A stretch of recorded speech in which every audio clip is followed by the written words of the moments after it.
Good evening, all, and welcome to the Tactical Devils. It's Monday night, 9 p.m., and it's time for Jarvis's Corner.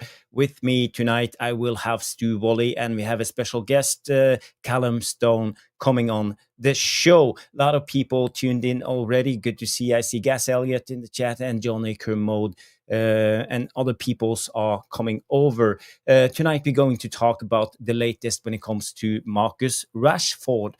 Fabrizio Romano put out a tweet, and there have been some comments from Marcus Rashford on ITV. And he talks about he feel like he's been in an inconsistent environment for a very, very long time.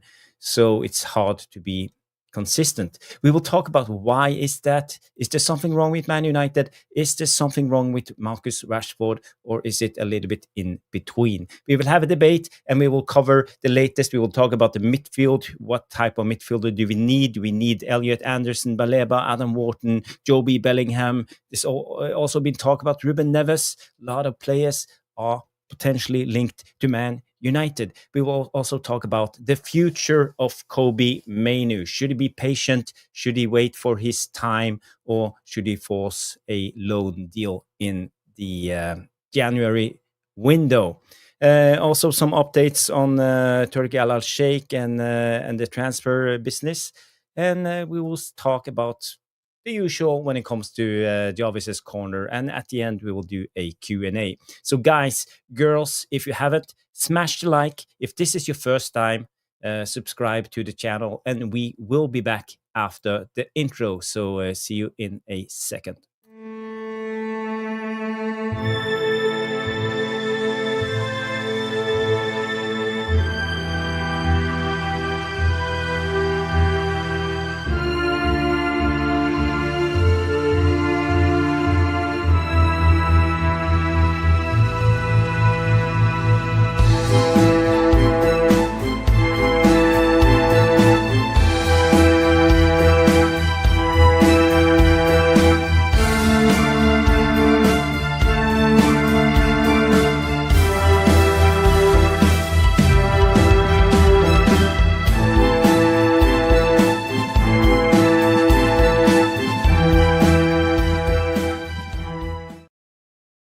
Boom, boom, boom, and we are live Monday night, Tactical Devils, Jarvis's Corner, Stu Woolley.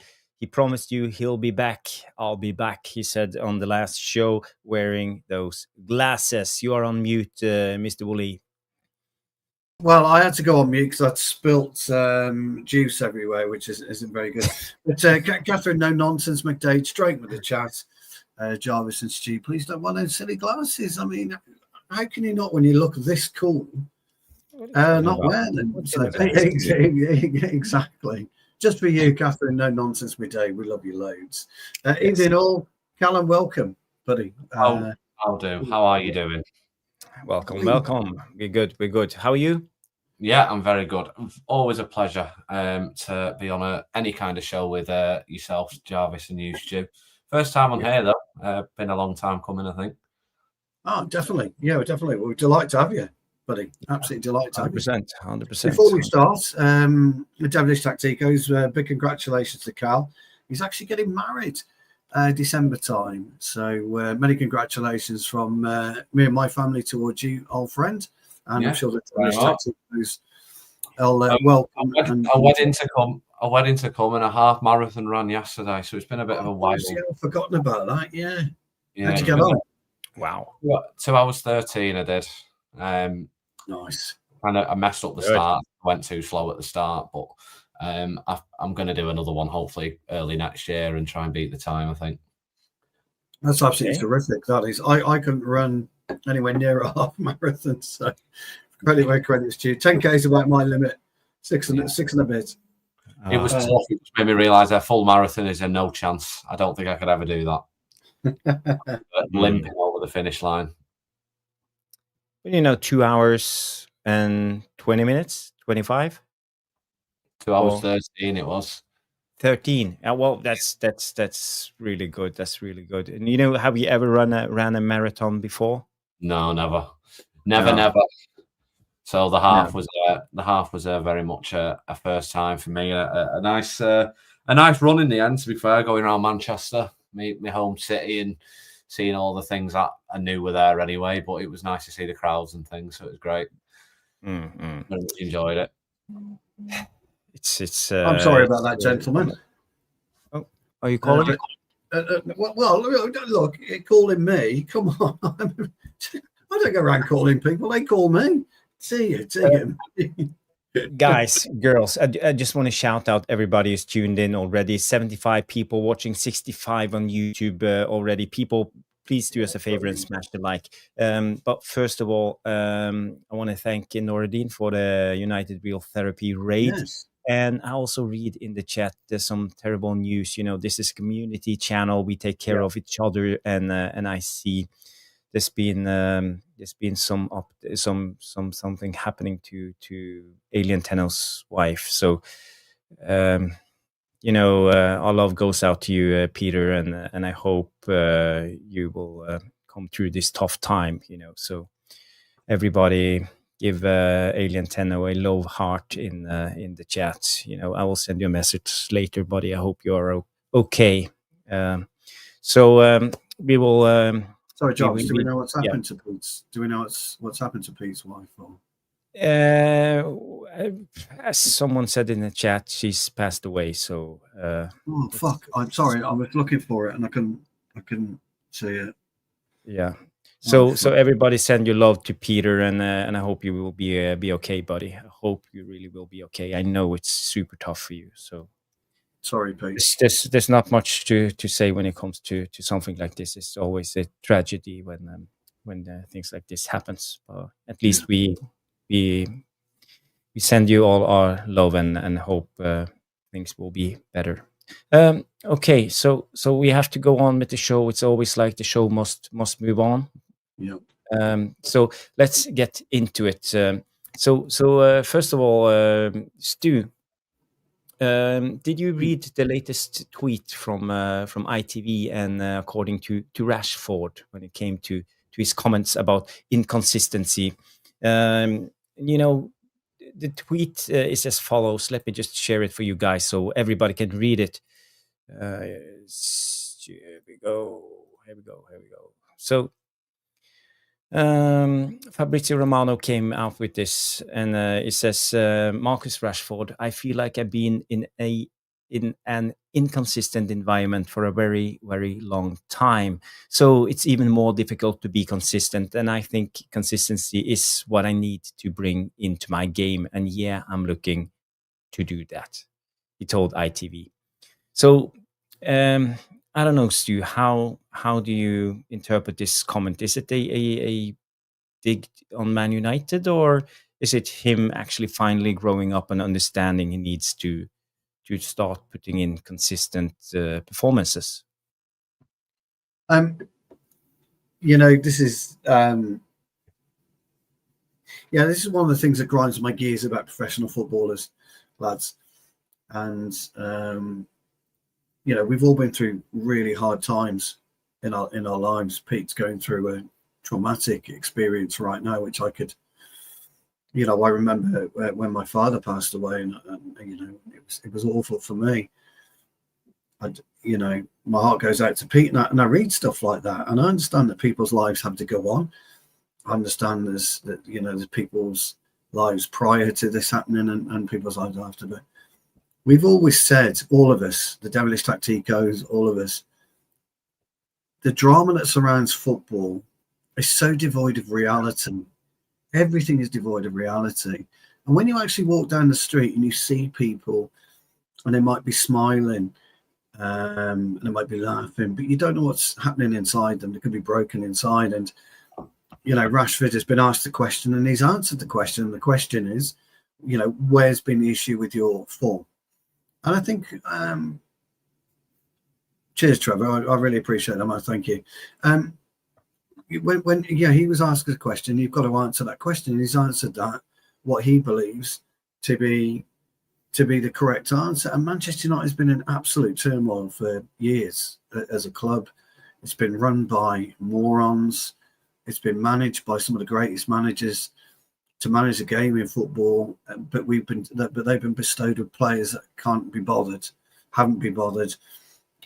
Callum reminded me on one of his shows when he was doing it about Jadon Sancho, and Callum remember 14 minutes for you to bring up Jadon Sancho. I knew it was coming.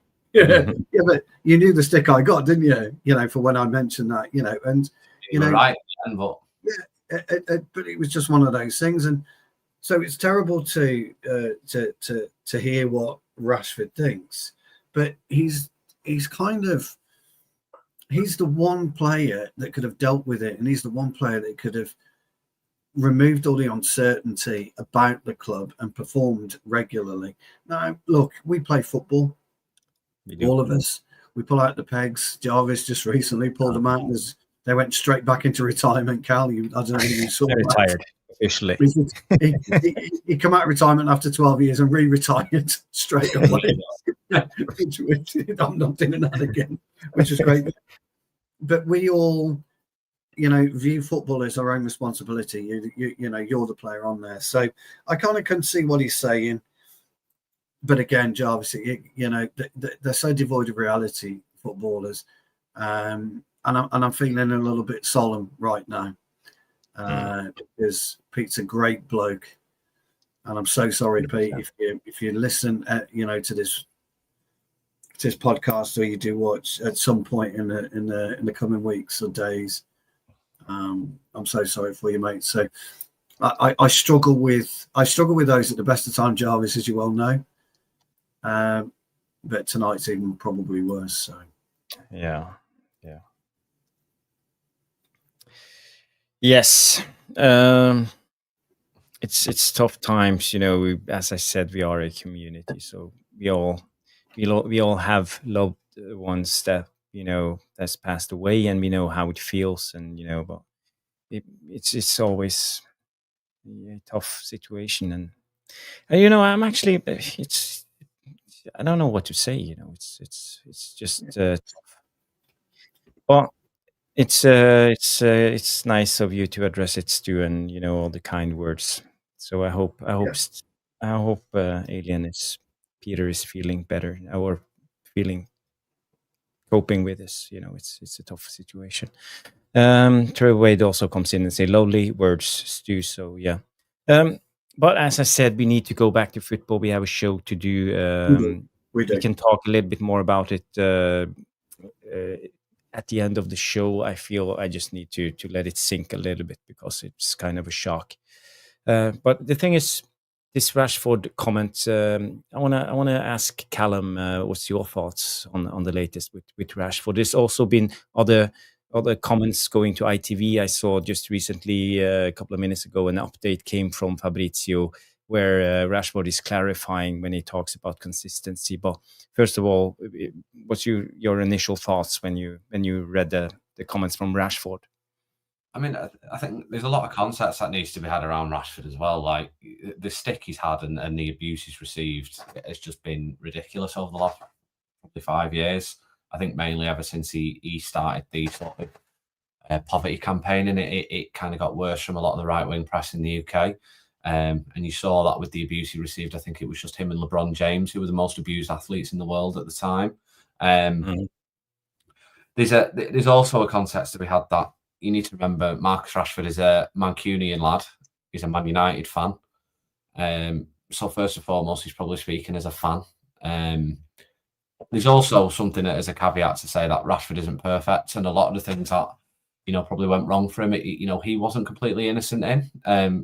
Some of the things he did, in terms of going out late, being late for training. I'd like to assume and hope that he would be the first one that would admit that was wrong. I still don't think it warrants the abuse that he got, but it doesn't mean he should have been doing that. It's also not to say that some of the players of yesteryear didn't do it as well. But surely, as a Mancunian, as a United fan, is he not just saying what every fan said over the last 12 years? There's been absolutely no consistency in the leadership of the club. There's been no consistency in anything around the nature of the club, from the ownership to the leadership to the to the management, to players, to the transfers. There's just, in fact, the only thing that's probably been bad is the transfers. The transfer dealings have been consistently awful. And for a long time, they were probably consistently badly led. Decisions were always the wrong one. They were always, last minute. They always felt it was kind of thrown together. It always felt like there was a lot of panicking. So him saying that isn't something that we don't know, is it? Like, ultimately, and the problem is as well. There's now a lot of people who are using this as also another way to abuse Rashford and have a stick to beat Rashford with.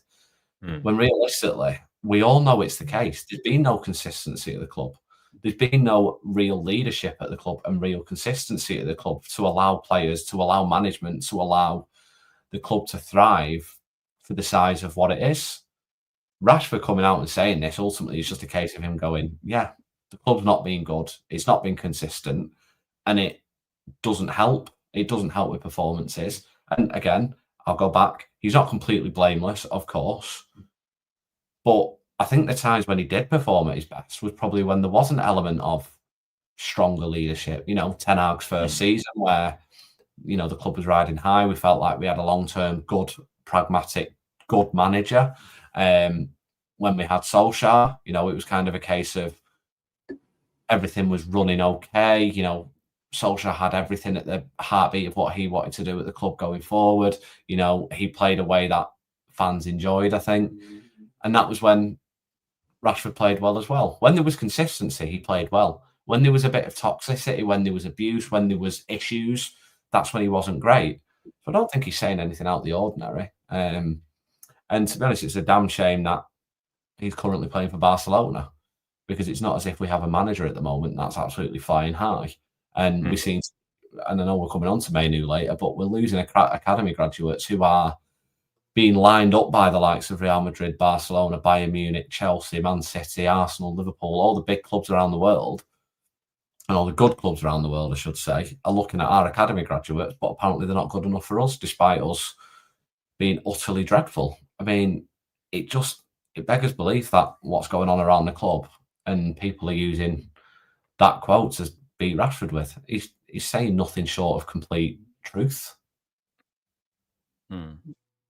Yeah, I agree. I think you are spot on. I think you're 100% right when it comes to this, when it comes to Rashford. But, as you said, he's not without faults into all of this. He made his choices. He made his bed, and, he chose his lifestyle and, his entourage and the way to live as a professional. He could have chosen differently, but, again, coming in as a young guy, he bursted into the scene on the Van Gaal, and became a megastar almost instantly, playing for Man United. But I think when it comes to consistency, I think that's been his main problem as a player. People talk about, he had his seasons, but when you look at the stats for Marcus Rashford and this is his time at Man United. If you look at 15, 16, that was his first year. He played 11 games, scored 5 goals in the Premier League.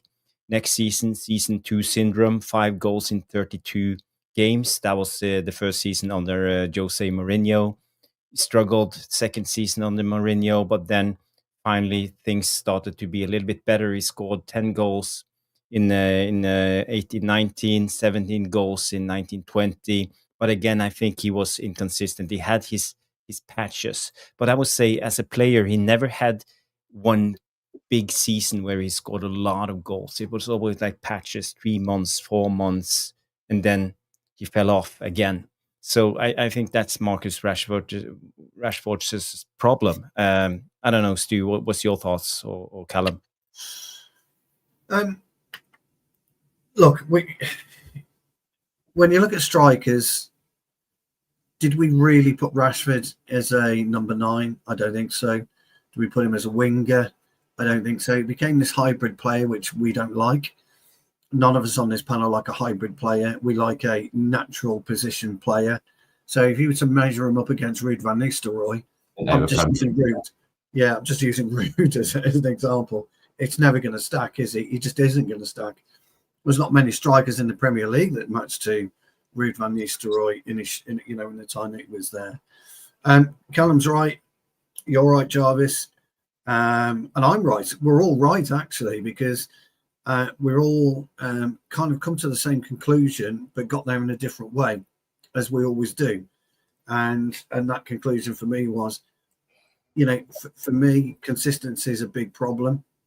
Well, that is true. He did play with a broken back. Yeah, we do know that. Yeah, consistency is a big problem. The consistency in the club has been a big problem as well. We know that. But as individual footballers, we also know it's up to you as the individual to get the very, very best out of your talent. And there are periods of time where he did that. Absolutely, I agree. And there are periods of time when he didn't. And Wendy's pointed out a hugely poignant fact there about the floating bone in his foot. Look, I've got a yes. And I play with a floating bone in my foot, and I can tell you it fucking hurts. It really does. And the issue with a floating bone in your foot is they can't isolate it. It's a real problem. They can't isolate it because it floats. So, and he did play with a broken back or certainly a back injury. So, look, ultimately, did he really see out his full potential at Manchester United? I think we'd all agree no. Was he allowed to see out his full potential? Again, probably no, with the inconsistency of the club itself. Is he starting to show something at Barcelona? You'd have to argue he is, but is he playing? He's not. But here's the thing, and I think we should acknowledge this part. Barcelona are a basket case of a club still, aren't they? We all know that. They're broke. They can't register players and things like that. But the man is delivering. So, real difficult one for me. But he's not going to come back, is he? I think Barcelona, if they can afford to, will buy him. I think he's probably kicked his last ball for Manchester United. Well, the thing is, we all feel at the moment he will sign for Barcelona. But as I said, he has purple patches lasting 2 months, 3 months. But will it last for the whole season? Will Barcelona be willing to pay the money when we come to the summer transfer window? I have to be honest. I don't trust Rashford to put in a consistent season, even though it's for Barcelona. And they will fight in the top of La Liga. He plays with fantastic footballers, but still, it's up to him to prove me wrong.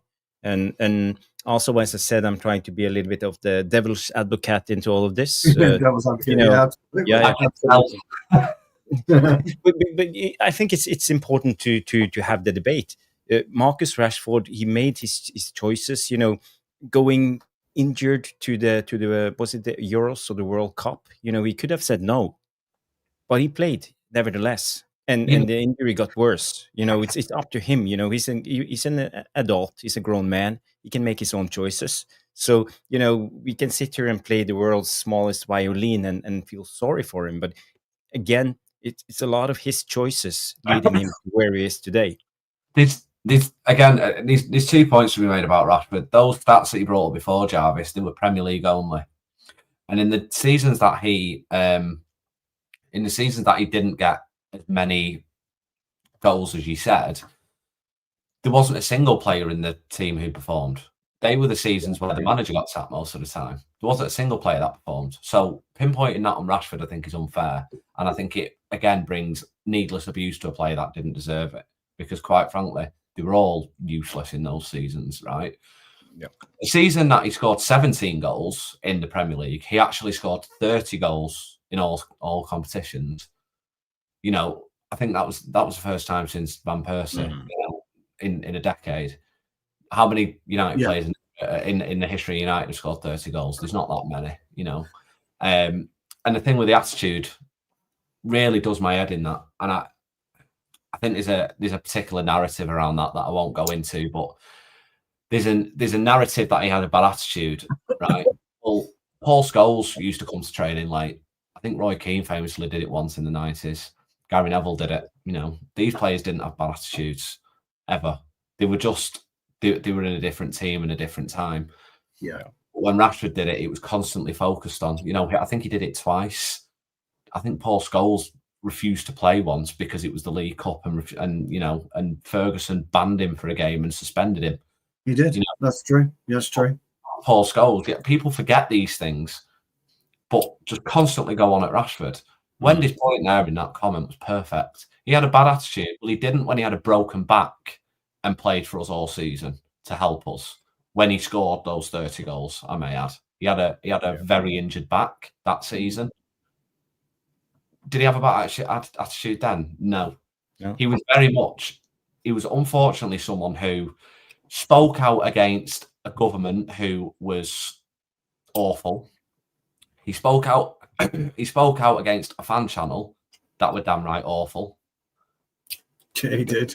I can guarantee Paul Scholes and Roy Keane wouldn't have been. I bet they wouldn't have been consistent in this setup at Man United. I bet. Tell me who's been consistent. You could probably name 5 players in the last decade who've been consistent for Man United. It's just, I don't know whether he's just become this stick to beat with. You're missing the point. But Scholes also was late to training. So was Rashford. It's the same thing. Like, they were both late. You can't abuse one and not abuse the other. Like, it's just not the point. You're supposed to back your players. It's also the same as pundits. They're supposed to back the United players instead of using it as it used to be United against the world. It's now, how can we attack the United players? It's ridiculous. And I've just sick to death of this narrative he had an attitude when there's absolutely nothing to suggest he ever had an attitude. The things that he's done off the pitch, the things that he did on the pitch for the United. I just think it's ridiculous. I think I've never seen, probably since David Beckham, a Man United player, get the dross thrown at him that Marcus Rashford has had.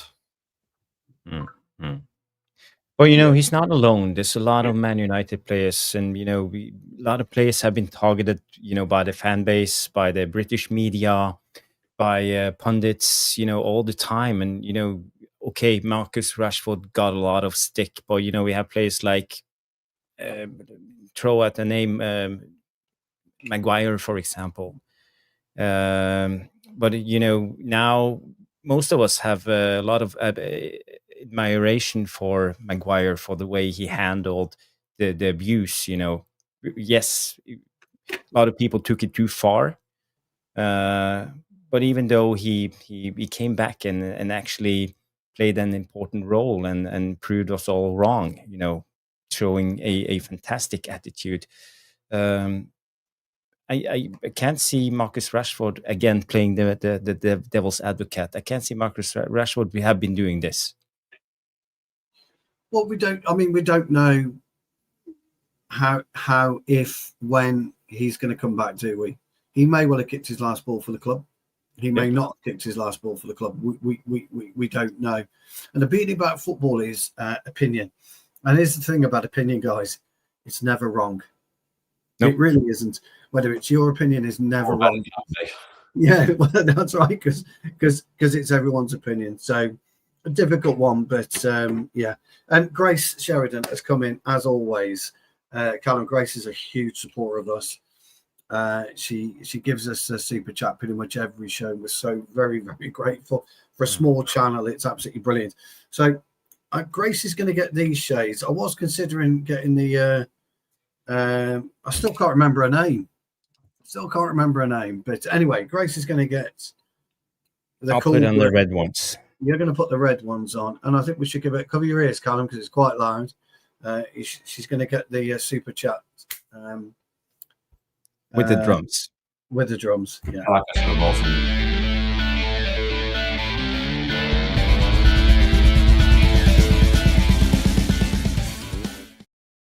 I'm learning to play the drums, and I'm terrible at it. Grace, as always, superb. Thank you so much. Callum, question for you then, really on this one. Is Rashford an adaptable player? Yes and no.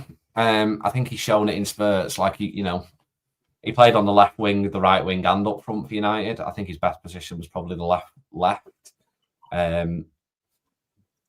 So I suppose it depends on how you want to play, because when Ten Hag started playing him further out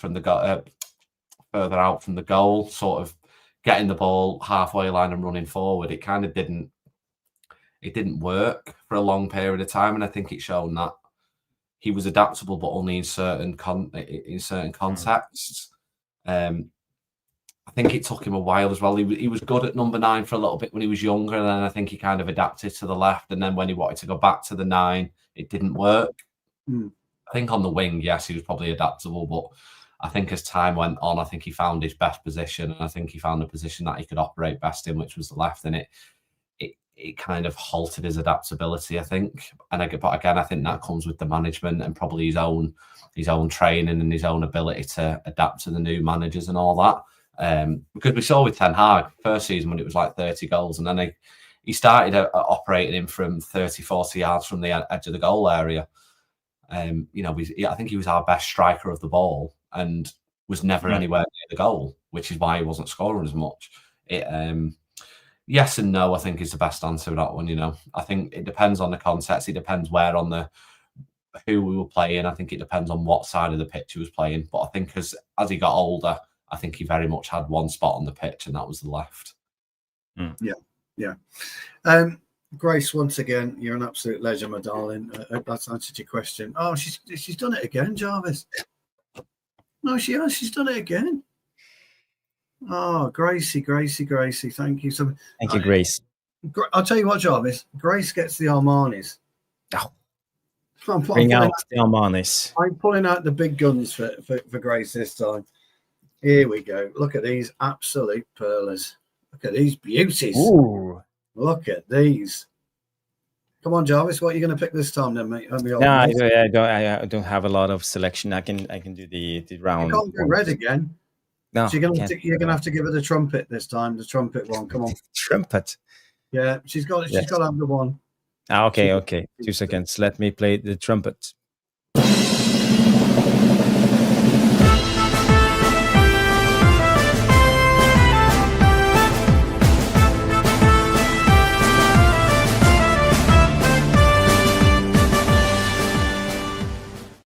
Now, the question is, do you think you've got enough in it? Come on. Oh, it's poor. Let me give it a go. It's poor. Oh, did you hear it? That was incredibly limp. That was limp. That was very limp. We're definitely going to have to go with do you know what? These look fake as fuck, Trev. You're absolutely right. These look fake as fuck. I wish they were. I got told off actually for buying these, so I'm not going to tell you how much they were, but I got a kicking for that. But they look fake as fuck. You're absolutely right. I thought you're not the only one that said that. I might have to do the Ted Bakers later. Who knows? Right. Let's get to Grace's comment up. What did she? Yes, please. What did she say? If we want a manager that adapts, shouldn't our players adapt too? Different roles and formations. It won't be a problem for good players. Jarvis, I'll let you take that one. It's more of a statement. It's a difficult one, but it depends. It depends. There are certain players that I would put in a booth like one-trick ponies. That has certain attributes that will only do well in certain systems, and we've seen a lot of these players through the years. Rashford, when he broke through, I think his main attribute was extreme pace. He could burst, and he has developed this play when it comes to free kicks, when it comes to penalties, his mindset, and also how he strikes the ball. As Callum mentioned, he had a clean strike of the ball, but he didn't in the beginning. It was more about being in the right place in the right time, using his pace to accelerate and just go for tap-ins. That was, I would say, these first 5-6 goals for United under Louis van Gaal. That was type of goals like this. But I think when Jose Mourinho came in, he forced him more to play on the left, and he developed. He was adaptable to Jose's style. But there were two players, two talents, him and Martial, fighting it off for the left hand side of Man United. So he had a lot of games that season, but maybe I don't know. He came in and played the last 15 minutes in almost every game.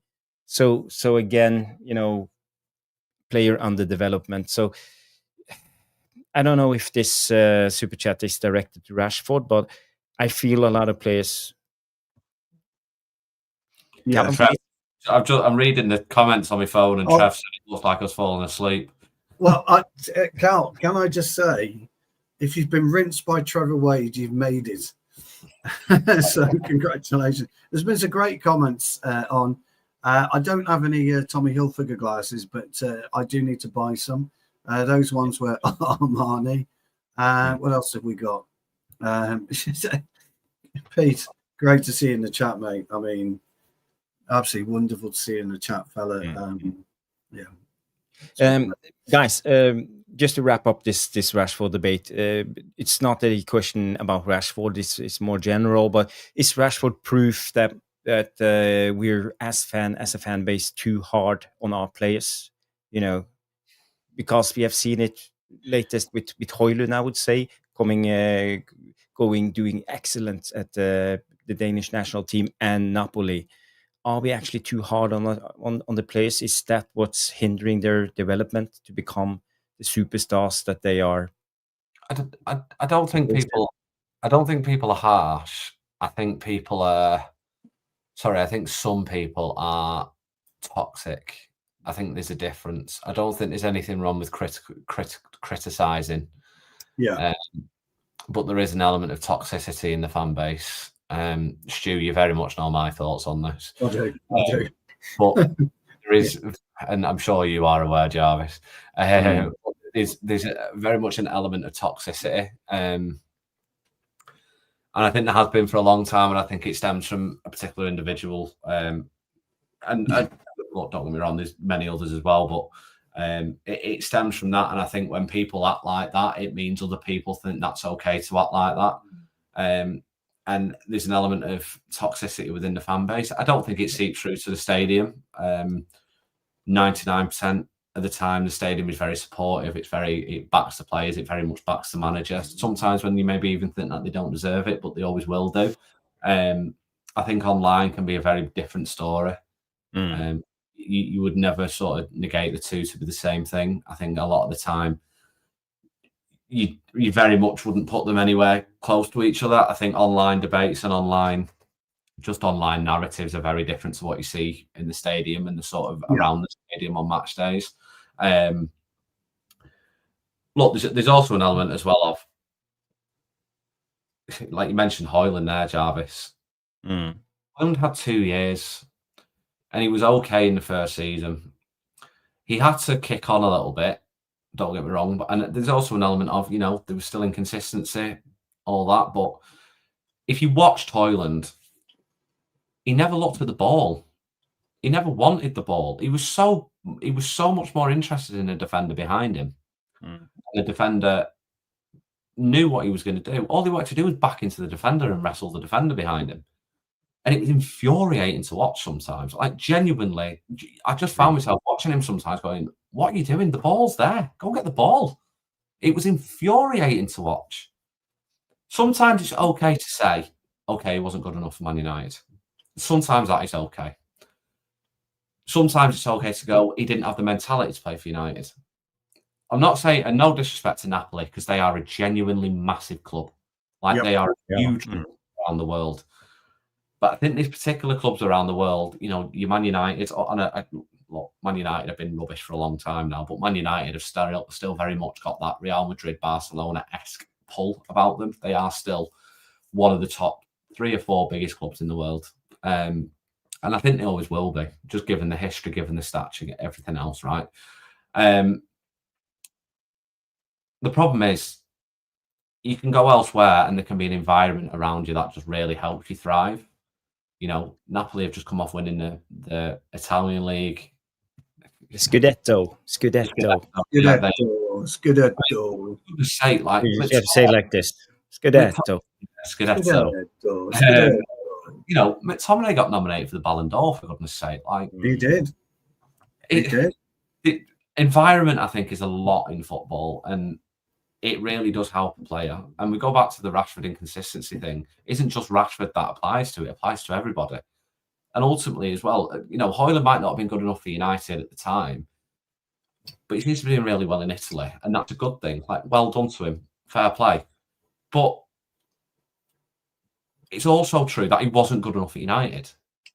So I think with Højlund, fair play to him, good luck to him, and all that. But he just wasn't United striker, unfortunately, and it was infuriating to watch. And I hope he does well elsewhere. But I think what's really important to note is, and there's a standard that probably needs to be held at United, that if you aren't good enough after 2 years, unfortunately, you've lost your chance. Gone are the days now of us waiting years and years and years. And this is the thing with the Amorim, the Ruben Amorim thing that kind of bothers me. We don't have the time now to wait the 3-4 years. We just don't. United need to get back up there because football is changing and evolving. And whether you like it or not, whether it's for the better or for the bad, it is changing. And the longer we're away from the top, it's going to be a lot harder to get back to it. United need to be successful and soon. And if players aren't going to contribute to that, then unfortunately the door is where they have to go through. You know, it's just it's infuriating because Højlund did look like a talent, but unfortunately he's just... He did. Yeah. It wasn't for us. Did he pop one in for Denmark, Jarvis, last week? I think he scored hat-trick, or was it two goals? Him and I think Dorgu had a goal, and Højlund had one assist, and Dorgu had one assist. So, we know Haaland scored a hat-trick. Yeah, but he also missed 2 penalties in the first 5 minutes of the game. So what's wrong with the clown? What's wrong with the clown? Missing 2 pens. Come on. Dear, shocking. Dreadful. Then again, we weren't exactly brilliant against the Welsh. People say we were, but we weren't great against the Welsh. There was a comment a minute ago. Was it Pete? I think you made it. Callum wobble your head. KDB played a ball to Rasmus that he never got at United. I mean, Bruno played that ball to him many, many times. He just did, and he was more interested in wrestling a defender or not concentrating on the ball and trying to put it in the back of the net. It happened many times. It wasn't good enough. So to suggest that it didn't happen is nonsense, quite frankly. Yeah, but the problem, Callum, is, the environment that United created. As a young player, you can't develop at Man United, when it goes like this. You are bound to have bad spells as a player, and when you are the main man coming in as 21 or something, you could clearly see his confidence gone, and now you see Højlund back with full confidence. He's refueled, looks like a new player, and this is what I was talking about in my question. Are we ruining our best players because of this? Are we putting too much pressure on them, or is it something wrong with the environment? Why can't we develop these young guys? And this is also a little bit concerning when it comes to us as Man United now bringing in all these young talents. Where are we going with this? Because have we sorted out the structure? Can we develop a player like Kobe Mainoo, for example, going forward? Yeah, I mean, what do you think, Stu? Because I think as well, it's like I mentioned before. I think with the whole United against the world thing that the class of '92 had, where they all stuck together and they didn't publicly do anything too bad. If a pundit attacked them, they all rallied together and went, rig off kind of thing. Whereas nowadays, I feel like the United pundits are the worst ones. They're the first people to attack the players. That's true. And true. The thing is, do we put too much pressure on them? There's an element of pressure. In fact, there's a massive element of pressure when it comes to playing for Man United. Regardless, you play for United, you need to be able to handle the pressure in some way anyway. Because sometimes the shirt probably is too big for some people, and I get that. But I don't know. What do you think, Stu? Because I don't think we're too hard. I think, again, I don't think it's harsh. I think there's an element of toxicity. I think that's the issue. I don't think being harsh is the problem. I think you flip it on the other way. But what do you think, Stu? My problem is, Jarvis will giggle now. I'm always one for self-development. Self-development is a big key for me. I do it every day of my life. And if I'm weak on an area, I try my utmost to get it up to standard. So I think self-development is a huge thing. The debate about Manchester United not developing footballers, though, is absolutely right. It's right to have, because the Mainoo incident right now is typical of a brilliant footballer, and every one of us would say that Mainoo is a brilliant footballer, but he hasn't developed. Jarvis was talking about him putting up too much bulk. Me and Carl Rana showed 6 years ago, 5 years ago. It's a long time ago. And we were talking about bulk, weren't we? And I said our younger players don't have enough bulk. And me and Callum were debating that. We weren't debating it because we both agreed it. And then all of a sudden, there's 3 or 4 people in the chat saying, what are you on about? The 17-year-old kids, they don't need bulk. They do. We know now that if you come into the first team in the Premier League, you've got to have some kind of bulk. I think Kobe Mainoo has probably gone too far with his bulking up, and he's lost a lot of his sprightliness, and he needs to find a kind of happy medium with it. So I think it's a very, very tricky one because for me, it's all about self-development. Everything you do in life is self-development. You know, Carl, when you walk down that aisle to your beautiful bride, it's all about self-development. You developed yourself during your relationship with your wife, you know, and you've seen probably a different Callum 18 months ago to the Callum that sits before us today. That's all about self-development and self-awareness. So I want footballers to do that. I'm still learning the game. At 55 years old, I'll take the pitch again Saturday afternoon and I'll learn something new about the game. I talk and talk about football all the time, but something will happen in that game and I'll learn something. It may well be that, you know, I've lost the flight of the ball in the wind. Well, why did I do that? Because I was on it. Why didn't I take a step back? I'll learn something. Whatever it is, I will learn something new and I'll take it away with me. And so for me, I want to see the light. Now, actually, I'm going to give Mainoo some credit now. He is definitely trying to redevelop himself, isn't he? With the training videos he's putting on social media, he's making that statement. Obi, our young strikers, making that statement. He's taking lessons out. So I want to see players develop themselves. But we've got an issue. You're absolutely right, guys. We've got an issue with developing people. Are we developing personalities? Are we developing men, or are we developing footballers? Actually, you've got to develop all three. You've got to develop their personality, their men, you know, their growing up cycle, and also their ability to play football. Now, I just want to see somebody within our team, and comes in, we talk about this all the time, take a deep breath when they're playing the game. Just stop and think about what's happening and unfolding, you know, before their eyes. And we don't do that. Now, is that because they aren't capable of doing it as footballers, Jarvis, or is it because they're told they can't do it, or is it because they're not even thinking about it? So, development's a key one for me. Self-development development. You start at home first. Yeah. That's just the way I look at it. Yeah, it's interesting. But when it comes to Kobe Mainoo, you mentioned it, and let's talk a little bit about Kobe Mainoo. You know, there were some pictures coming out on Instagram. He put out these pictures the other day. So let's just put him out there. And I have an opinion when it comes to this, because, you know, he looks fit, he looks strong, he looks really good in shape, you know, working here, you know, look at his biceps, you know, he's a huge guy, you know, he's become, and is he a teenager yet? Is he 19 or is he 20 now? He's, I think he's 20, isn't he? 20, yeah. But at least you are at an age where your body's still developing, and you know, I'm not going here to body shame him in any way or form. You know, he has his body, and you know how he responds to training. That's you know, they probably know better at Man United. But you know, I see a tendency when it comes to this, because you know. I never liked when young players put on too much muscle mass too quickly. You know, look at Ronaldo. It took him years to build that physique. You know, and there's a reason for it. You know, the body needs time to adapt. You know, you have joints, you have ligaments, and everything when it comes to the body. And you've got to grow into your frame. And I don't think what Mainoo is doing is a wise move. You know, because we've seen this before in our club.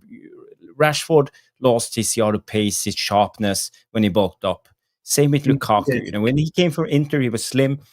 Instantly, when he came to Man United, he became massive. and he didn't have the pace the first season. Your And body, also John, other has a players like frame. Memphis Depay, other players, Yeah. I've seen it so many times before. So my question is, why is Man United and the sporting science department doing this to the players? I'm just asking a question.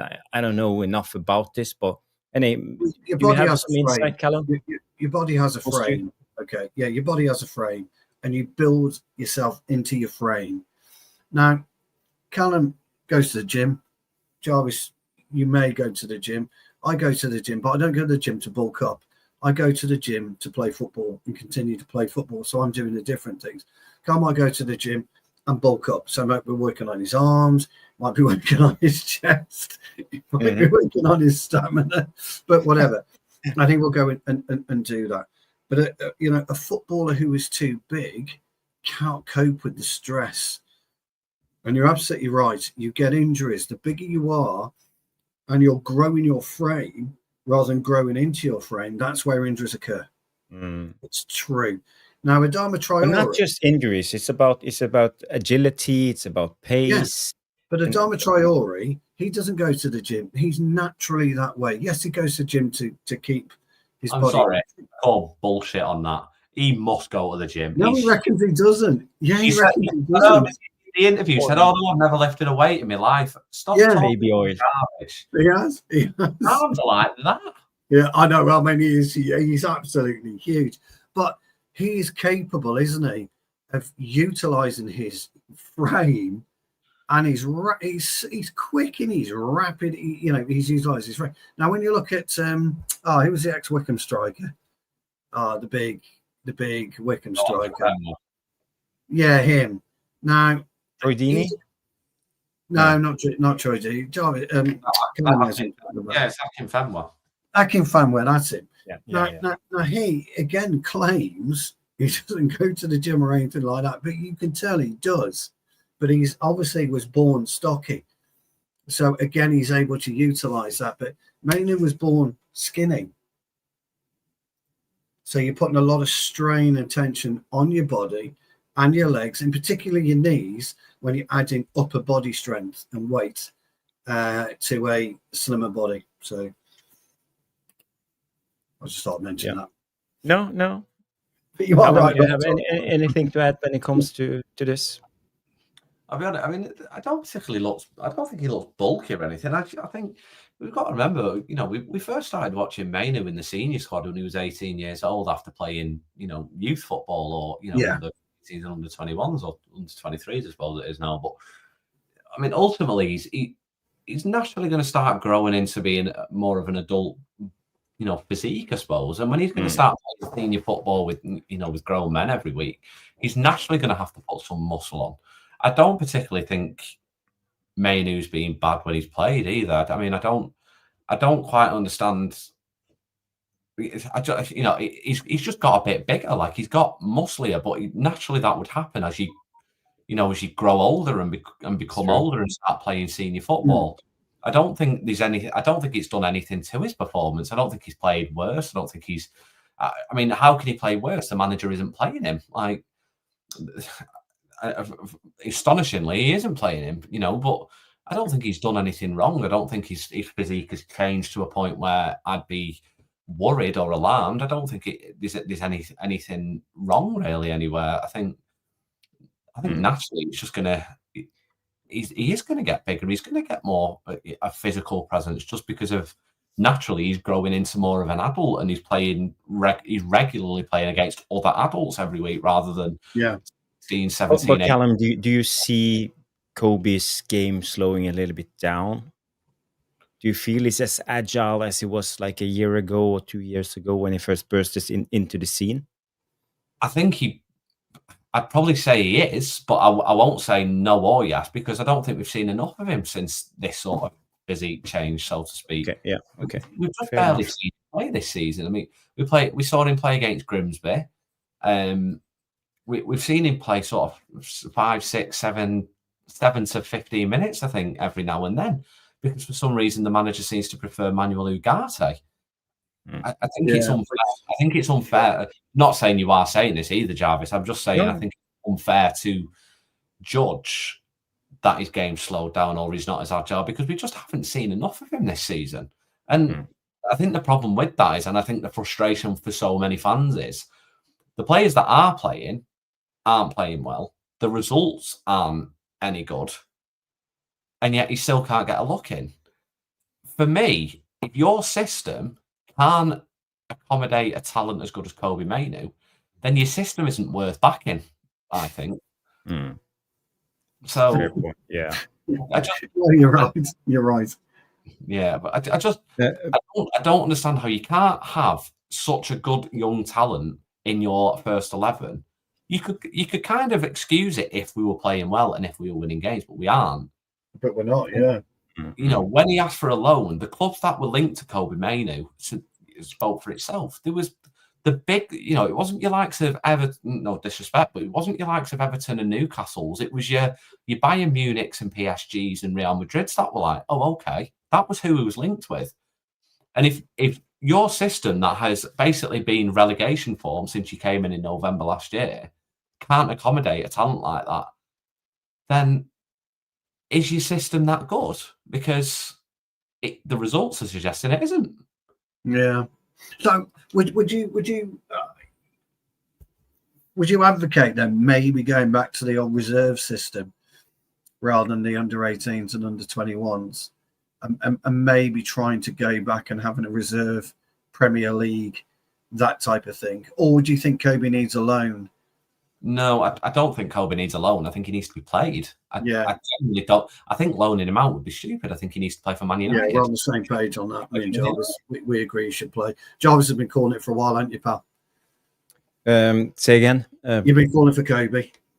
Yeah. I would love Kobe to play. I think he's our only baller who's good on the ball. I like him. He's press resistive. I think he's strong, but what he lacks is his medium to long passing range, and I think he plays it sometimes a little bit too slow and a little bit too safe. You know, we need someone more creative, and I think if he can become this creative players and get his head up and eyes up and look for the further pass, you know, not just the safest pass, I think he can become, you know, sky is the limit, you know, with his capabilities as a player. But, you know, there are things he needs to develop, and also we will talk more about the Mainoo thing, but we have a massive super chat from Luan France. Yeah, sorry, Luan, that's my fault. But now, Luan, I'm going to give you the Ted Bakers. You get to oh bollocks! I'm fucking dropping shades everywhere. Fucking hell. You'll get the Ted Bakers. No, they're not them. Hold on, here we go. I only have my reading glasses now. That's it. Third. So here we go. These are the Ted Bakers for you, Luan. Which one are you going to give him, Jarvis? Which intro? Now he's got to have an intro. Grace had two. The flute. You're going to give him the flute or the drums. Flute or the drums. Give him the drums. My favourite with the drums. Yeah, give him the drums. Come on, Luan. Come on, Luan.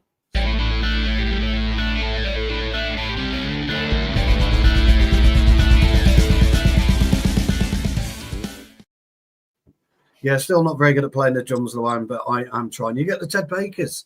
I'll be back. Yeah, so anyway, Luan says, just to show. Oh, well, that's very, very, very, very good of you. Thank you, Luan, for that lovely super chat. Just to show my support for the channel. Nothing but love back to you, Luan France. Not from France, but from Canada. A country I've never visited. I would love to visit. Country I've never visited. I would love to Canada. You know, I've been to Canada once, Niagara Falls, just past the border, but you know, I've never been to Canada per se. So I would say it's on my bucket list. I want to go there. 100%. I would suspect when it comes to the climate and mountains and the nature and all this. You would love that. I would absolutely love that. It would be right up my alley. You know, 100%. Thank you, Luan France, for the super chat and for supporting the channel. And I have to say, people, you know, we're not doing this for money. if you don't have the money, you don't have to super chat us or send membership or anything. But we appreciate it. It helps us out massively. We pay licenses fees for doing YouTube shows and all of this, so it helps out and making everything much more easy. So you're just supporting the community. So thank you, Luan. Yeah, thank you for this. It's very kind. Callum, you got a lot of love in the chat, old friends. You've had a little bit of swiping, but you've had more love than normal. Yeah, I've not been following the comments for the last few minutes. To be fair, I've just been no, you've had loads. They like you. So Luan France called you new guy as well, which I thought was pretty cool. I know, yeah, I did then see you apologise, and because I think Trav. I thought it was cool. The Devilish Tacticos, which we want to call them, absolutely brilliant. They're on point, top drawer. And they give us, if they don't agree with us, they let us know. So they're absolutely brilliant. So. And by the way, 185 people watching. We are about 60, 70 people on YouTube, and the rest are watching on X. So if you are watching on X, come over to YouTube and leave a comment in the live chat. And please do us a favor and smash the like. Every like counts for about 10 more views. So that's we have Vicky's given us a couple as well. Wiki. Oh God, what am I going to get? Up, Wiki. Oh, Stu, you are the super chat boss, so please read them out. Yes, well, hold on. Vicky's got to get the treatment as well. Come on. Vicky's going to get the Ralph Lauren's. There you go. Here's a for you, Vic. Ralph Lauren's. Yeah, I've got. Wait a minute. So I think Vicky should have the trumpet. The trumpet. Okay. Let's do the trumpet. Well, after the trumpet, we will talk more about Kobe Mainoo. So, guys, stay tuned.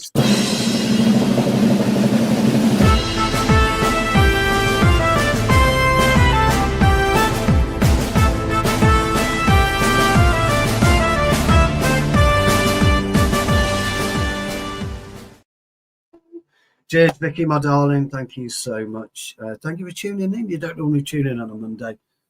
So great to see you, my darling. I hope you like the Ralph Lauren's. Yes, sorry. Yes, thank you so much, Vic. That's so grateful. Mwah, mwah, mwah, mwah. Big hugs. Sorry, Jarvis. Yeah, care to read it out? You have to read out You said not to, so I am lol. You said not to spend money, which we did, and I did, but she is, and we're so very grateful, my darling. Thank you so much. Thank you, Wiki, for that super chat. I want to go back to the Mainoo thing, and where do we see the future of Mainoo? Would it be wise for him to push for a loan when it comes to January if you don't see any more game time? Not more than 5 minutes here and there, and will it hinder his development if he stays at Man United, waiting for his rightful place in the midfield when Casemiro, eventually Bruno, leaves? I mean, it pains me even speaking about the guy leaving, to be honest. Look, I mean, Kobe Mainoo in 3 years could end up being terrible. Like you never know what the future holds, genuinely. Yeah. But right now he's not. And he's so good. I mean, he's what was the last international tournament? It was the Euros, wasn't it? Euros. Yeah. He started the Euros final. He was that good for Man United. Correct. He started the Euros final for England because he was that good for United and England.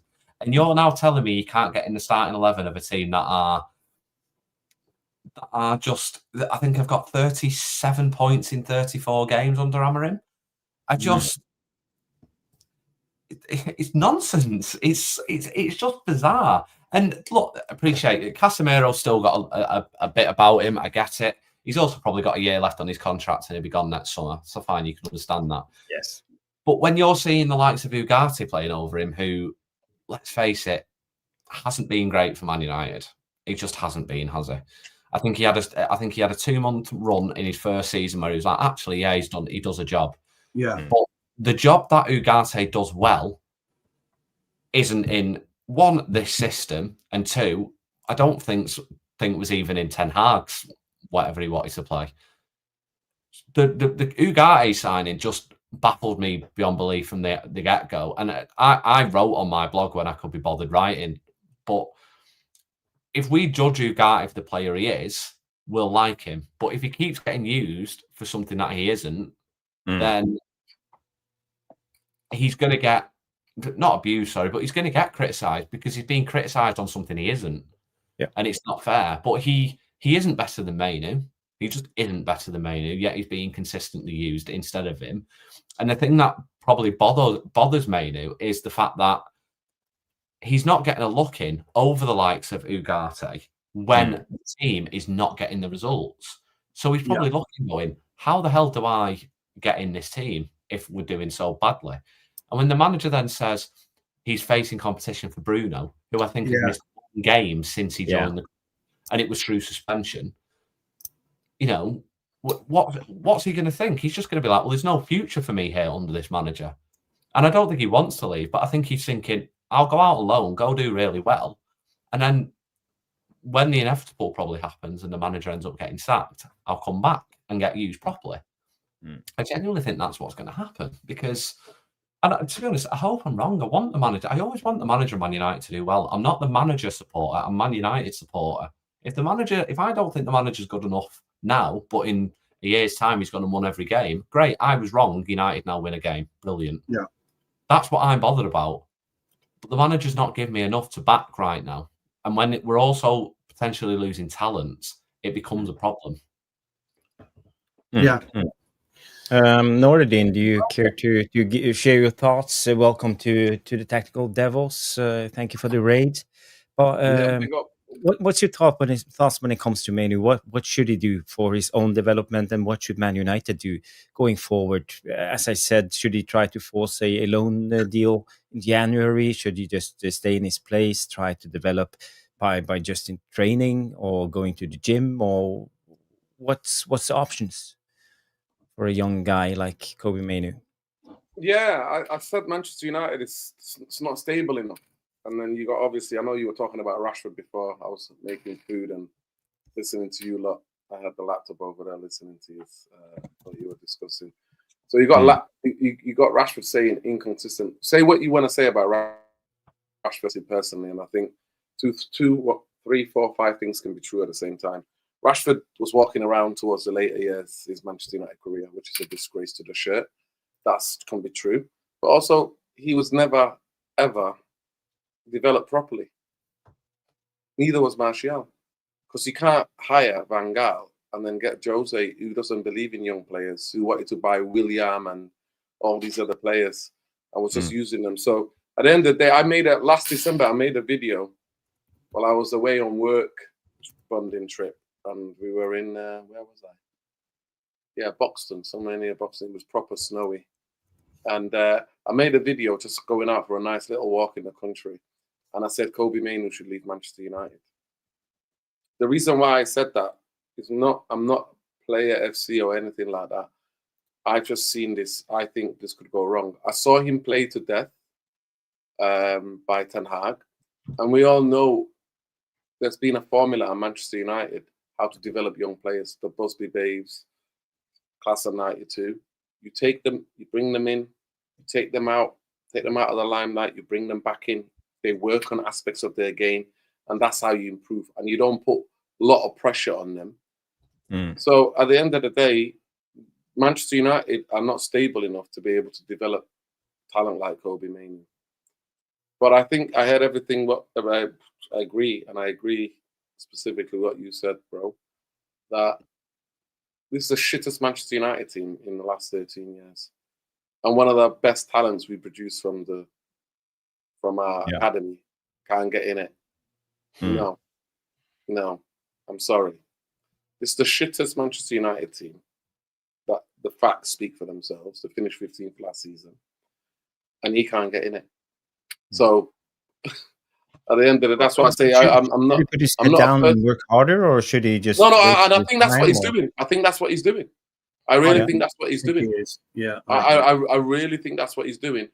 But there was a reason why he has to go. So when the coach comes out and said, the only player in ever that I've ever known about since I've been following United that can never be subbed and can never be dropped. And he's got to win his place over that guy. You're basically telling you, I don't rate you. He's basically giving it if he was to say, listen, he's battling with all the midfielders in midfield, and it depends on how well he's doing in training, and training will dictate whether you get in the team. You get in that first 11 on a Saturday. Then I'll be like, okay, no problem. But he said he's come out more than once and said explicitly he's competing with Bruno. Bruno, yeah. And Bruno, like we said, we talk about it on here. He's got something in his contract that says he can never be subbed and he can never be taken off. The he can never be subbed or he can never be dropped for a game. So at the end of the day, it's just madness to me. He doesn't rate him. He doesn't. And Manchester United, for me, need to go back to having 3 midfielders. And I've talked to you loads. If you look at the decline of Manchester United and the decline and how neglected that position has been, it is both there. It is absolutely there. Even Fergie neglected it. But some people don't want to have that conversation or comfortable conversation. Because we all know the last 5 years, Fergie was papering over the cracks, telling us, there's no value in the market. Yeah. So at the end of the day, Kobbie Mainoo, for me, I advised him to go, because I don't really want to see, I'm sick of other young players being destroyed by this football club. I'm sick of it. Yeah. Because I've seen loads of players come here and die and look amazing everywhere else. And back in the day, we all remember, you left Manchester United. That was it. It was downhill from then. Now, you leave Manchester United, you go into better and better things. Yeah, unbelievable, isn't it? That's what it is. It's gone totally upside down. It's true. At the end of the day, I think he needs to maybe get alone. Yes, I think would he get into this England squad? It might be difficult unless he goes on loan somewhere and is having man of the match performances. Then Tuchel can't ignore him. But I genuinely do think at this moment in time, because he's not played from the beginning of the season. No. You've got now Elliot Anderson, you've got Wharton, you know what I mean? You've got Bellingham, you've got, I'm talking about for England, talking about the World Cup. For England, yeah. So he's lost his integrity where he is in the rankings for England. He's no longer there. But for his own future, I really think that, for me, I said Bayern Munich would be a good club for him to develop. He would? Yeah, it'd be a great club. Just before we go on. I would always say, go to this last point. Right. Go to a club where they've got good midfielders already, where there's no pressure for you to start every week. You can be, you can come learn the game, be in, coming out, because Manchester United, I just don't think it's there, the developmental plan there. Sorry, Stu. No, that's all right. Well, I just because I want to ask you a question anyway, but Callum's got to go and pick up his lovely fiance. So, yeah, guys, a pleasure to come on. Happy to come on again as well. Stu, lovely to brilliant to have you, mate. You too, pal. Brilliant. See you later, fellas, and I will see you very soon. Stu, I'll drop you a message, mate. Please do. Take care, mate. Later, fellas.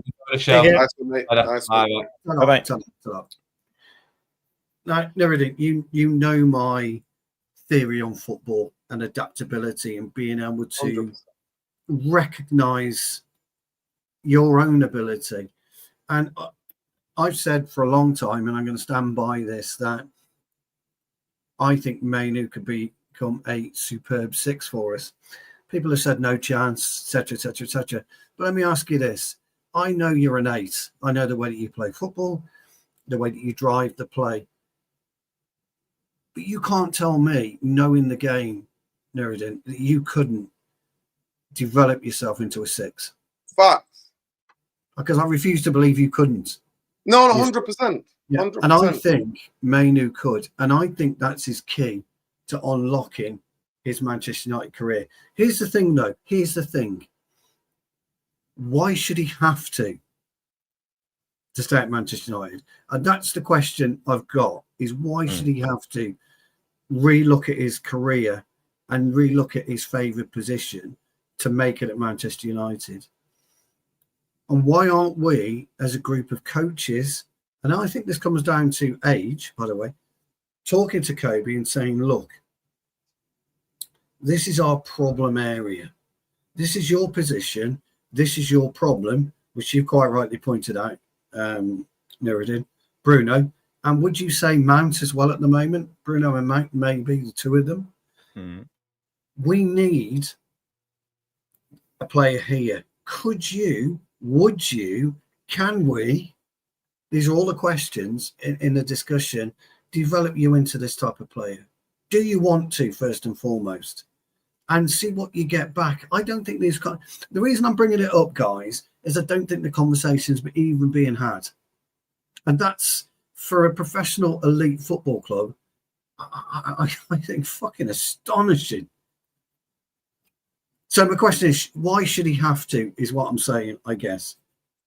I think, one, because he loves the club and this is his boyhood team, right? He's been at the club since he was a young kid, because he was a baby. Yeah. So you could. But for me, honestly, aspects of his game, I would be going around to Paul Scholes' house, knocking on the door and saying, Paul, can you please come in? I want to do a bit extras. Happy to give you some cash. Please come in for your time. Just 2 hours or an hour after training. And I just need you to help me hit the long diags. I just want to get better and accurate with my ball distribution. Kind of the Paul Scholes was the kind of quarterback. I really think you can pick up techniques. He's not going to be the Paul Scholes, but he can pick up things. And yes, Stu, you can working on scanning. You can working on how you receive the ball, letting the ball run across it. Remember, Beckham used to try to collect the ball, do that, and then shimmy it, and then let the ball. Did. Yeah, he did. Yeah, do that. Nicky Butt used to do the same. He used to just let the ball run over his shoulder, bam, check his shoulder, scan, bit of space, boom, just turn. Like those things, 100 million%. But I'm sorry, a real football club, Stu, would do that, would polish a diamond and go, right, you know what? Boom, and that's the reason why I said he should leave. Because we're not stable enough. We're not stable enough to be a football club to do a developmental plan for them. Instead, what have we been doing? Burning players out. Burning, especially younger players. You've watched the game, you've played the game, both of you, a majority of people who are watching. The worst thing you could do is burn young players out. Yeah. Because then when fatigue sets in, that becomes permanent. And then they can't get back into energized. And they're not enjoying it anymore because you're not introducing new things. And you've coached too, like you introduce bit by bit the mechanics.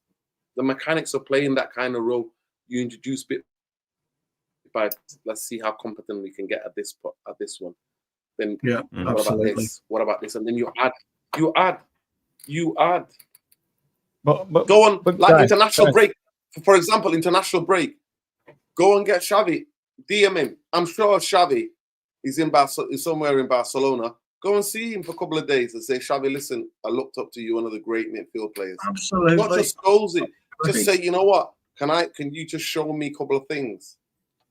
That is so true. When these young players look at what is available to them, who they can pick up the phone and speak to, go and spend some time with, you're dealing with some of the world's greatest footballers. Why won't they? What's stopping them? Why have they got to be swimming in Barbados, lying on a beach in Dubai? I know Kobe Mainoo isn't. He's working out, but why isn't? You're quite right. Why hasn't he got Paul Scholes working with him, or Nicky Butt, or Roy Keane, depending on what type of player he wants to be? Or why isn't Højlund? All right, he's playing at with Denmark, going back to Ruud and saying, look, Ruud, I need some advice on inbox play and 6-yard play, 9-yard play, 12-yard play, and 18-yard play. I need you to tell me all about those different measurements so that I can get it right. Why aren't we looking at pace differentials, Nuruddin, between our two wing backs, or our two number 10s and our number 9? Why aren't we looking at the pace differential? If he's slower, Sesko, why is he not setting off quicker? That type of thing. Why is all these minuscule facts being missed in the way that we're playing football that me and you know, pal, by playing, high level, high levels of the game. Jarvis playing high levels of the game. We understand the development that's needed. Not high. No, not that high.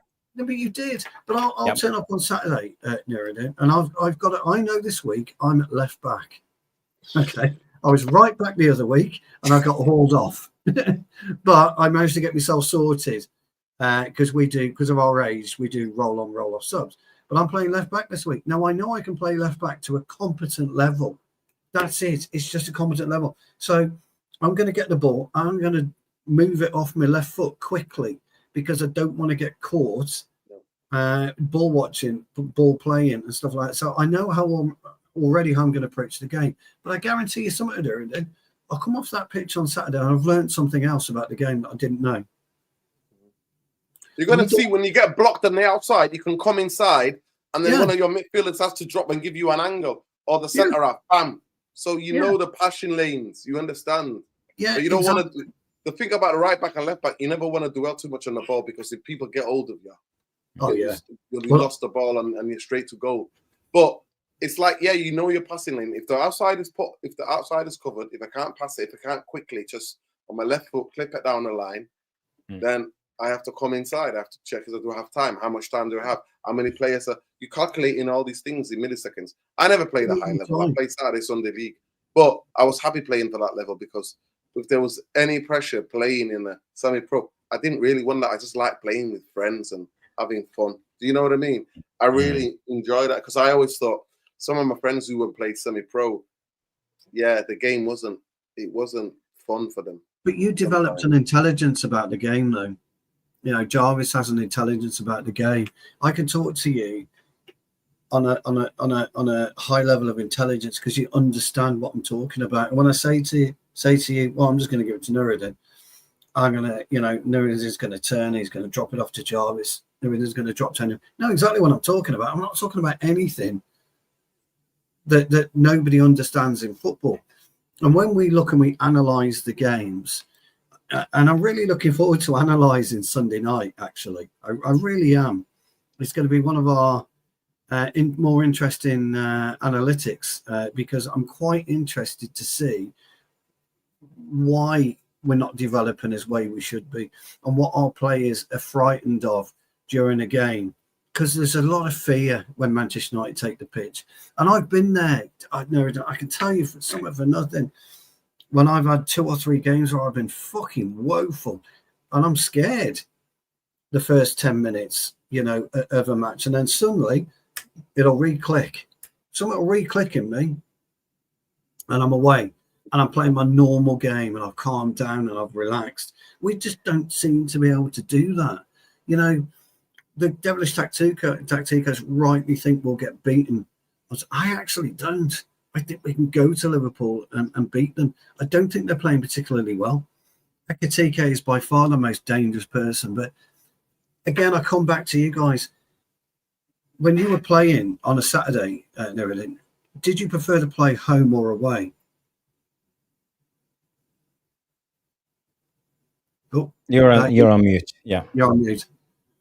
I actually like sometimes if the team that we played had good pitches. I used to hate the hilly pitches, like yeah. So if the away team had a good pitch, I used to like to go away. God, because then it would be like on the coach, right? What are we doing? First touch, first. What's your first touch? Focus. What are we doing? If we concede, what's the plan? You know what I mean? What's the plan, lads? Come on. Who's been out last night? Who's been drinking? Right. Tell the coach. He's been on the lash last night. That's true. It might need to be a sub. It's true. We would go there. So I go there, even now, Nuruddin, on a Saturday afternoon, I go there and I think, I want to spank these fuckers and I want to drink their beer afterwards. I want a double fucking whammy. We're going to beat you and we're going to drink your fucking beer as well and enjoy it. And if I'm the United lads going away to Anfield and beating them, do you remember the fucking John O'Shea headers, the fucking Andy Cole, Dwight York headers, the Wan Mata volley, the Ryan Giggs, Dennis Irwin. It's off, couldn't get his shirt off. From Uruguay. He made the Scousers cry. Chicharito, rude peeling off, and being a player and going to Anfield and fucking whipping them. Jesus Christ, there's nothing better. And this is what I can't get my head around. I struggle with it. I really do. Guys, let me just just add some context to this debate, because I want to go Sorry, back to Kobe Mainoo Kobe again. Yeah. yes, I just want to finish the Kobe before we Mm. move on to the next subject, because when it comes to Kobe Mainoo, I think he lacks something. He needs to develop his game. We talk about midfield. People want Kobe Mainoo to play, but are we actually knowing what we are asking for? Because when it comes to football, you need certain profiles playing together to get a complete and balanced team. I think this is one of the reasons why we are so dependent on Bruno Fernandes, because we need someone to be creative. Okay, you mentioned Mason Mount. Maybe he could be the creative outlet, playing in the number 8 or the roaming number 8. But as I see it now, as a midfielder, to be a playmaker as Kobe Mainoo maybe wants to become, there's chance creation. The primary job is try to unlock the defense, with key passes through balls and, clever combinations, all of this. But, this is Bruno's A game. Kevin De Bruyne was really good at this, Martin Odegaard. But, maybe that's not Kobe's strongest. He needs to develop this point. Second is controlling the tempo of the midfield, dictate the rhythm of the play. I talk about this a lot of the time. You need to know when to slow it down. And Kobe Mainoo is excellent at this, slowing it down. But I feel he needs to work on to understand when to accelerate. Sometimes you Quicken just it need up. to speed it up. Quicken it Yeah, up. quicken it up. So this is a part of his game he needs to develop. Third point is, to be a midfielder, you need to have spatial awareness. You need to have a vision for the game. You have to scan for the pockets, draw defenders. Be intelligent, be really intelligent players, and also linking up the faces. Trying to play out from the back, being able to receive the ball, being press resistive, turn with the ball.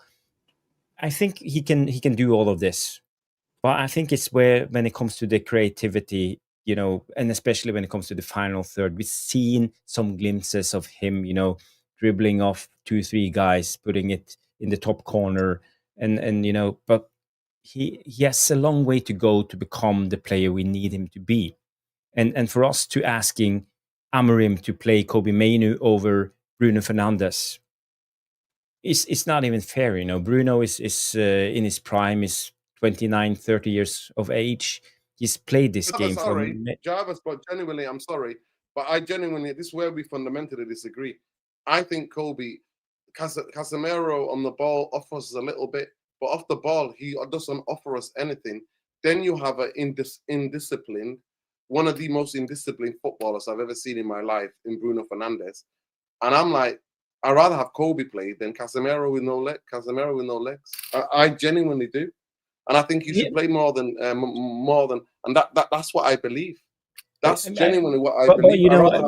It's not about my because I opinion. know It's about trying to understand what Amorim is actually trying to create with this team, how he balances his team, and why he needs this. Because when you look at the chance creation, I know we all not a big stat guy, but when it comes to XG, we have the highest XG when it comes to the Premier League. So it tells you something. It tells you that we actually create chances. So when it comes to this part of the game, Bruno Fernandes is doing his job and doing what Amorim wants. He wants to create chances.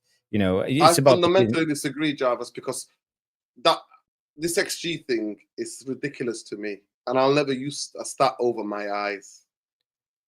No, in okay, all the games, the only player that I've seen create a one-on-one chance was Sesko with his header against Chelsea. That was one-on-one. Somebody put the only other chance that I saw in the 7 games that we played with my eyes, and some people in the chat, and you and Stu can help me out, was Bayandier's long pass through the middle for Cunha to get through. Yeah. And Cunha and the Fulham goalkeeper made a save. I don't remember anybody else. I don't remember Bruno setting anybody up for a one-on-one. And that's what I believe about chance creation. Is how many opportunities do you give your forwards to be one-on-one with a goalkeeper? That's what to me, that's what XG should be. Is how many balls through you have to go one-on-one with the goalkeeper. That's what it should be. And like I said to you, I've only seen it twice. One was the header from Sesko against Chelsea. The other one was the pass from Bayendier straight to Bruno. But I understand what you're saying. I think about a stat is that you have a certain idea of maybe something pattern or something's developing.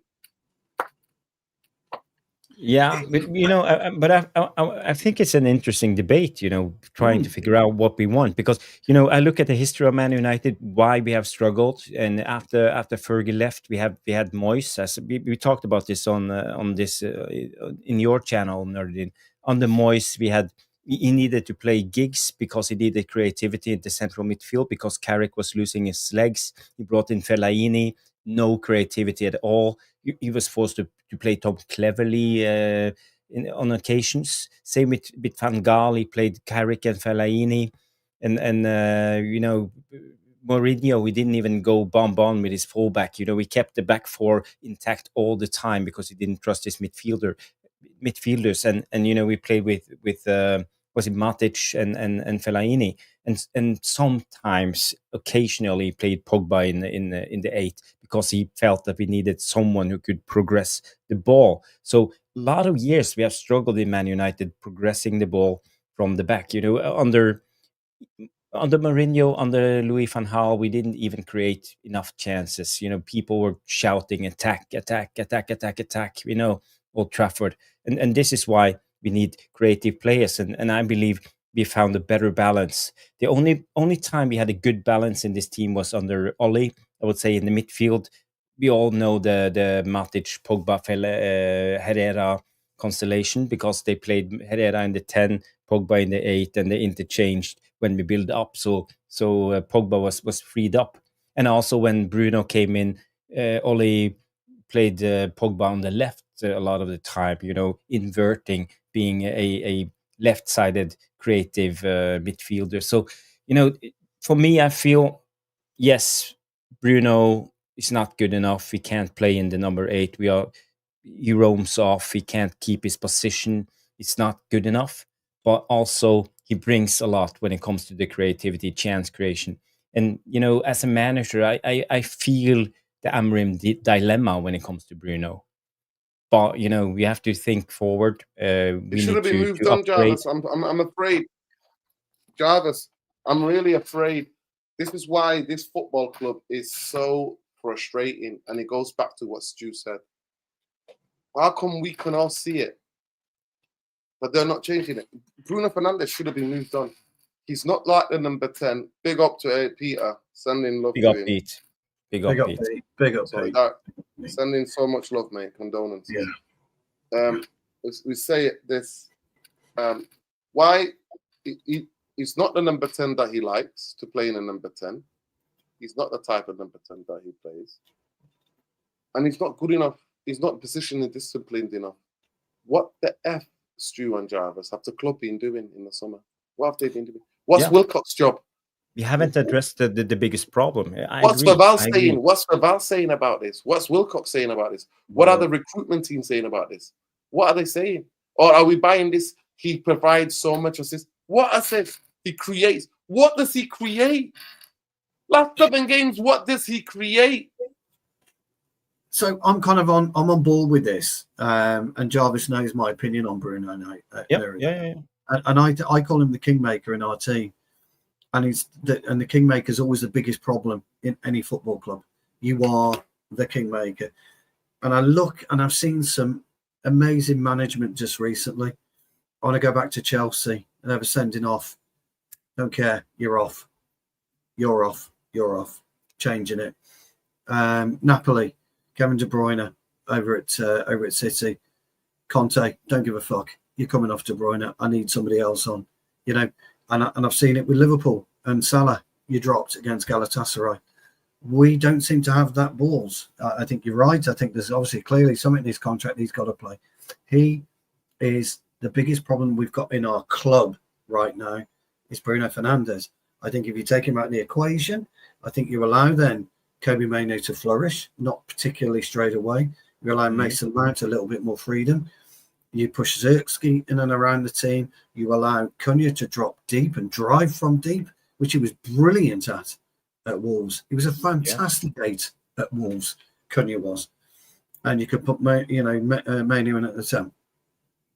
All encompassing is that fabled 6, who I think should always stand alone. Even when you play a 3 and then Nuruddin, he should always stand alone, that 6.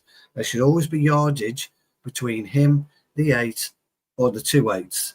And which allows the 2 8s to flourish more and operate in that almost that heart shape, which is where you need them. You need them in a heart shape to be able to go out wide and cut in when we need it.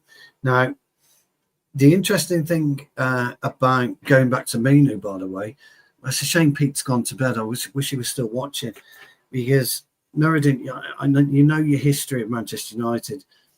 Mainoo played a 6 a lot, didn't he, in the Youth Cup winning team a while ago. So what he would do is that the coach was really interesting. So if United were losing, he'd stick him in number 10. Yes. If United, the game was normal, he'll play in number 8. But if United were getting the ball out, struggling to start playing, he used to just play as a number 6 and pick the ball up and then start playing. That's it. He played in all different. I've seen him in that youth cup when they won the Youth Cup.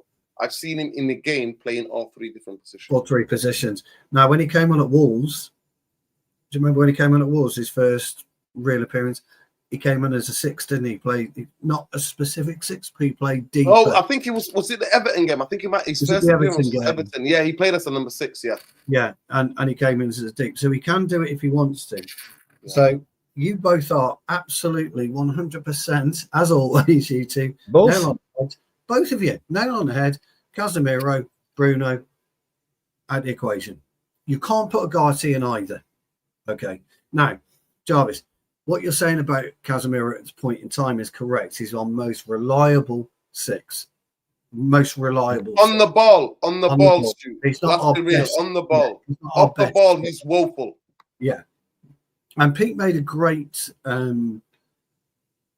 comment actually about the Kobe Mainoo Dangor relationship.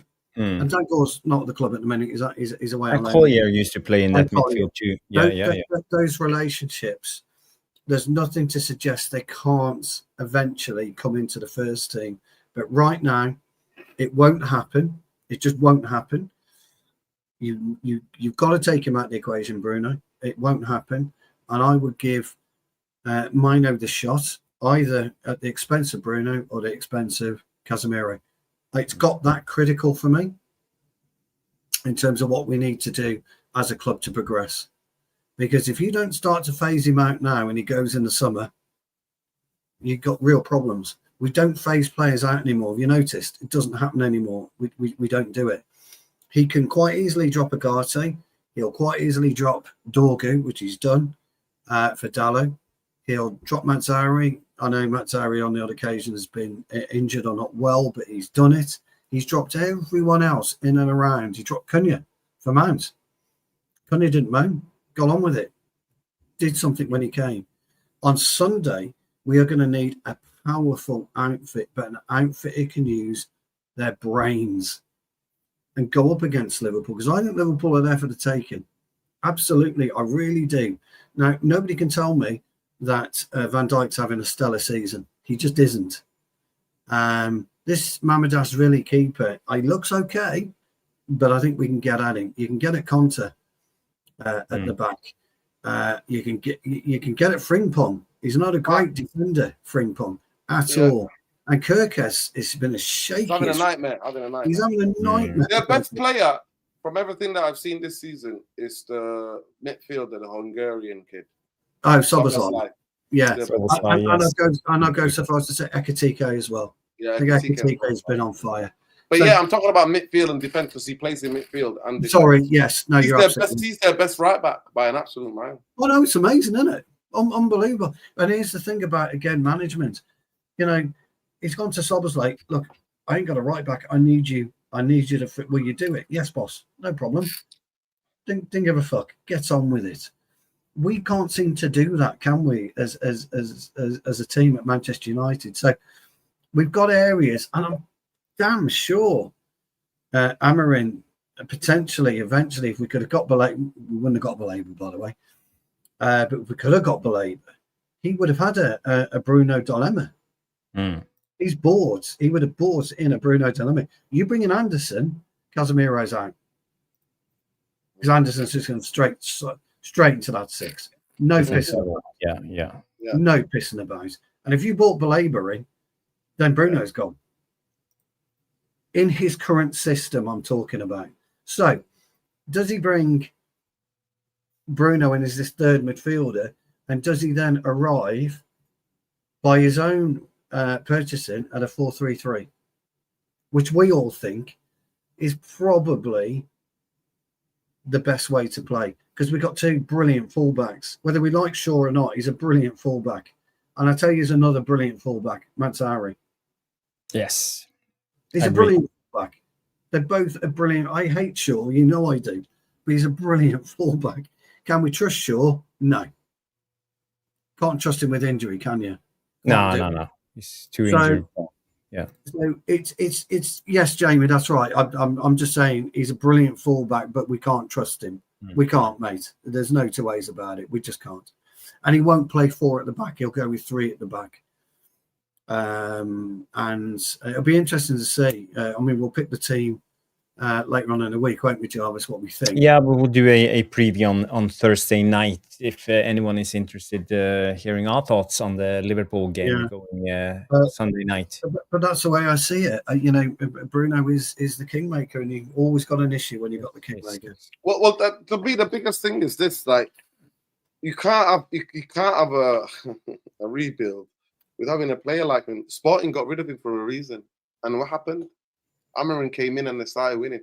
And this thing, for me, anytime big players left, big players left. Look at Coutinho with Klopp. He left. They managed to buy players to replace him and actually better him for the team. It's not individualism, but it's not about one individual player, because in football, you need 11 players on the football pitch. It's not like tennis or boxing. Klopp went and bought Alisson and Van Dijk, didn't he, with Coutinho's money? With the money, yeah. So at the end of the day, it's just, to me, it's ridiculous, because I know 100 million fact that if Bruno was in the same team as me, I would have left. I'm never playing in midfield with a person like him. Never. And I know 100% that Jarvis, you could not play with him, because in midfield, you have to almost like have telepathic communication. I would be exposed. He would have exposed me, because I can't cover all that ground by myself playing a midfielder. You know, it's impossible. Nobody can. Nobody can. The interesting thing, and what worries me is this, Stu and Java. So in terms of club transfer, we bring in Mount, we bring in Cunha, we bring in Sersky. Like, so why are we keeping Bruno Fernandes? I just don't get it. I don't understand it. No. I absolutely do not understand. I've got nothing against the player. I think he's a fantastic player on his day. Oh, me too. But that's the thing I was trying to explain. That's why I think we are keeping him, because of the creativity. Because, you know, stats. Jarvis, you want to build a team? You want to build a team in the modern game? No, I wouldn't. You know, but I'm saying I'm trying to play the devil's advocate here. I'm just trying to make sense why Bruno is still at the club, you know. But, you know, we can have the Bruno debate another time. There's other topics to cover. First of all, I want to congratulate Mick Ruby, because it's his birthday today. So, Mick, if you're watching, happy birthday, pal. Hope you're well. Happy birthday to you. Happy birthday to you. Happy birthday, Mickey Ruby. Happy birthday to you. Enjoy the sunshine, mate. I'm so jealous. Enjoy the sunshine. Yes, he does. And have a stiff one. Have a stiff one on the lads. Yes, it's getting colder in the UK. It's getting colder. Like every day now. It's starting to get chilly. I want the sunshine, man. I miss the sunshine. Yes, but not in Bali, where Mick is. Where is based He's in Bali. He's in Bali. Yeah. He's in Bali. He's a Bali boy. Yes, bad boy, surfing, having good time. Bad boy, Bali boy, bad boy. Bali boy, bad boy, Bali boy. Yeah, bad boy, Bali boy. Lovely singing voices there. Like, yeah, thank you, Boxing Straight Talk. Yeah, Okay. you know. Yeah. But, Not for that I'm one. coming for you, pal. I have a couple of more topics. I think just be quick one more topic.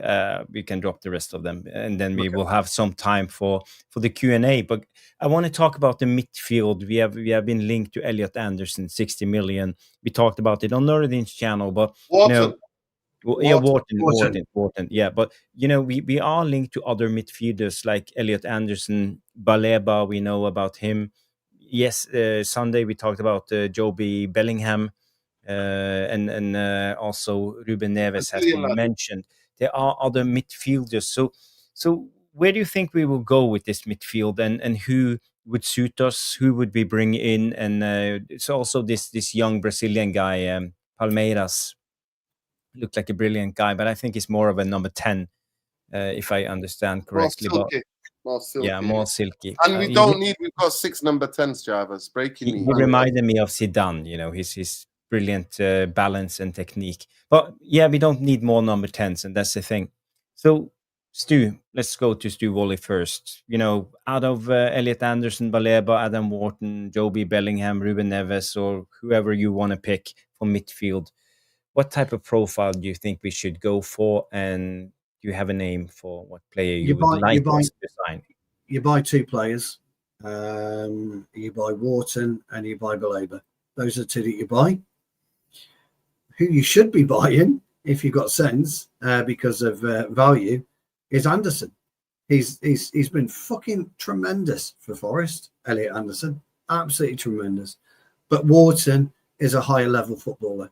He's a higher caliber footballer, and he's the one that you go for. I totally agree that we're linked with players outside the Premier League. But I was very sticky on my points in the summer, Jarvis, that you must buy local this season. And we bought local, pretty much 90%. Well, 50% of our transfers have been local as it happens, because Sesko and Le Mans weren't.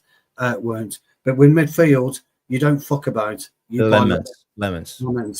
You buy local, and you go for Wharton and you buy Baleba, and that's your transfer business of the summer done pretty much.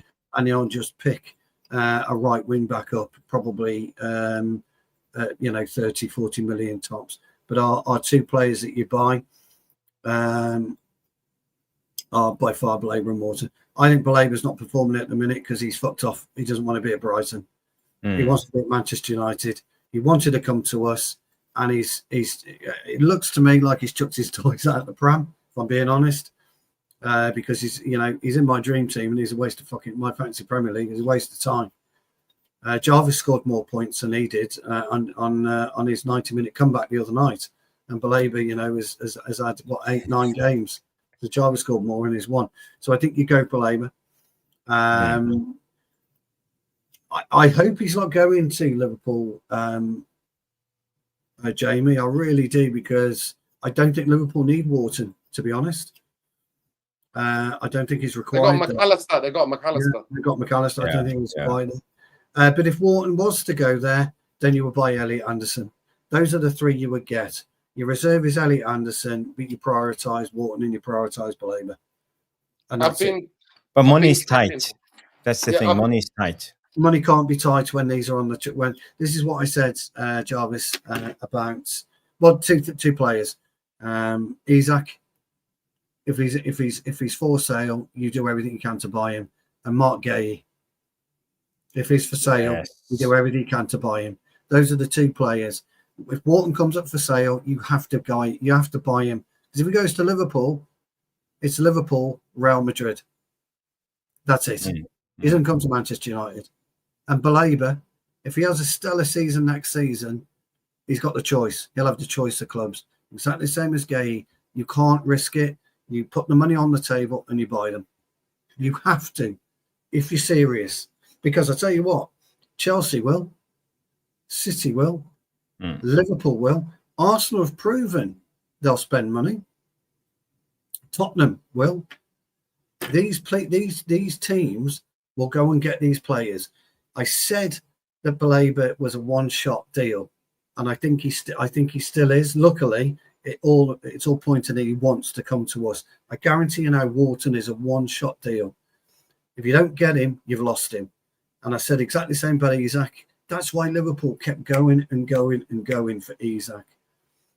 But they didn't do it for Gahey, and I think they could lose out on Gahey. Stuart, I wanted to ask you a question. Yeah. Obviously, you played at a level, and you know a lot of professional footballers. Yeah. You have experience and saw it, or some friends of yours who have, played top level professional football. Yeah. Some players down tools if they don't get the move. Am I right or wrong? You are 100% correct. They chuck their toys out the pram and completely down tools. They don't get what they want, and then they're pushing the agent daily to get get onto the sporting director or the board daily. I had an argument because it's like with some of the boys with Saeed and Musa and some of the boys and them, and they were like, nah, players don't down tools. Players down tools to get a manager out, but they don't down tools. I'm just like, Stu, I wish to get you on that. So we say you that because there are so much other things that the public don't see. Because it's always hidden. Yes. There's a level of skullduggery that takes place in football that people don't know. That's terrible. There are players, and I've seen it in a dressing room. We'll get together. I don't want him to play, and they've injured him in training, and I've seen it from my own eyes. I've seen it happen. They don't want him. Why? Because he conceded 2 goals or he gave away the ball too many times, and he's done it for the last 6 games. I see it all the time, and it happens. It happens in the Premier League all the time. Players are in their ear. We've experienced it. Bruno comes out and castigates Yoro. We don't see him for 2 games. We saw it. We saw it with our and that's not a leader for me. That's not a leader. You don't do it in public. You do it inside. You do it down the tunnel. You do it, especially a young player. You cascade him. Then you then on the Monday go to the video room with him and go, look, this is where you were. And that to me showed me what Bruno is because it was his man. Foden was his man. Yeah, it's true. It's true. So that does happen. There are issues. I've seen agents, chuck stuff at. Yeah, all sorts of stuff. What's really interesting for me is, and this is why I hate football so much. It's black bag, it's brown envelopes. Oh, he's not playing. Oh, we'll give him this bonus then to keep him quiet. We'll give him a bonus to keep him quiet. What's the bonus for? Oh, tying his shoelaces correctly. Something stupid like that. This is what they do, and I'm absolutely sick of it. But going back to these players, Jarvis, Mark Gahey now, because of Liverpool's inefficiency, we all this could go to Real Madrid, could go to Chelsea. I don't think he would. He could go to Chelsea. Barcelona haven't got the money, but would take him. Bayern Munich would take him. Arsenal don't need him, but would take him.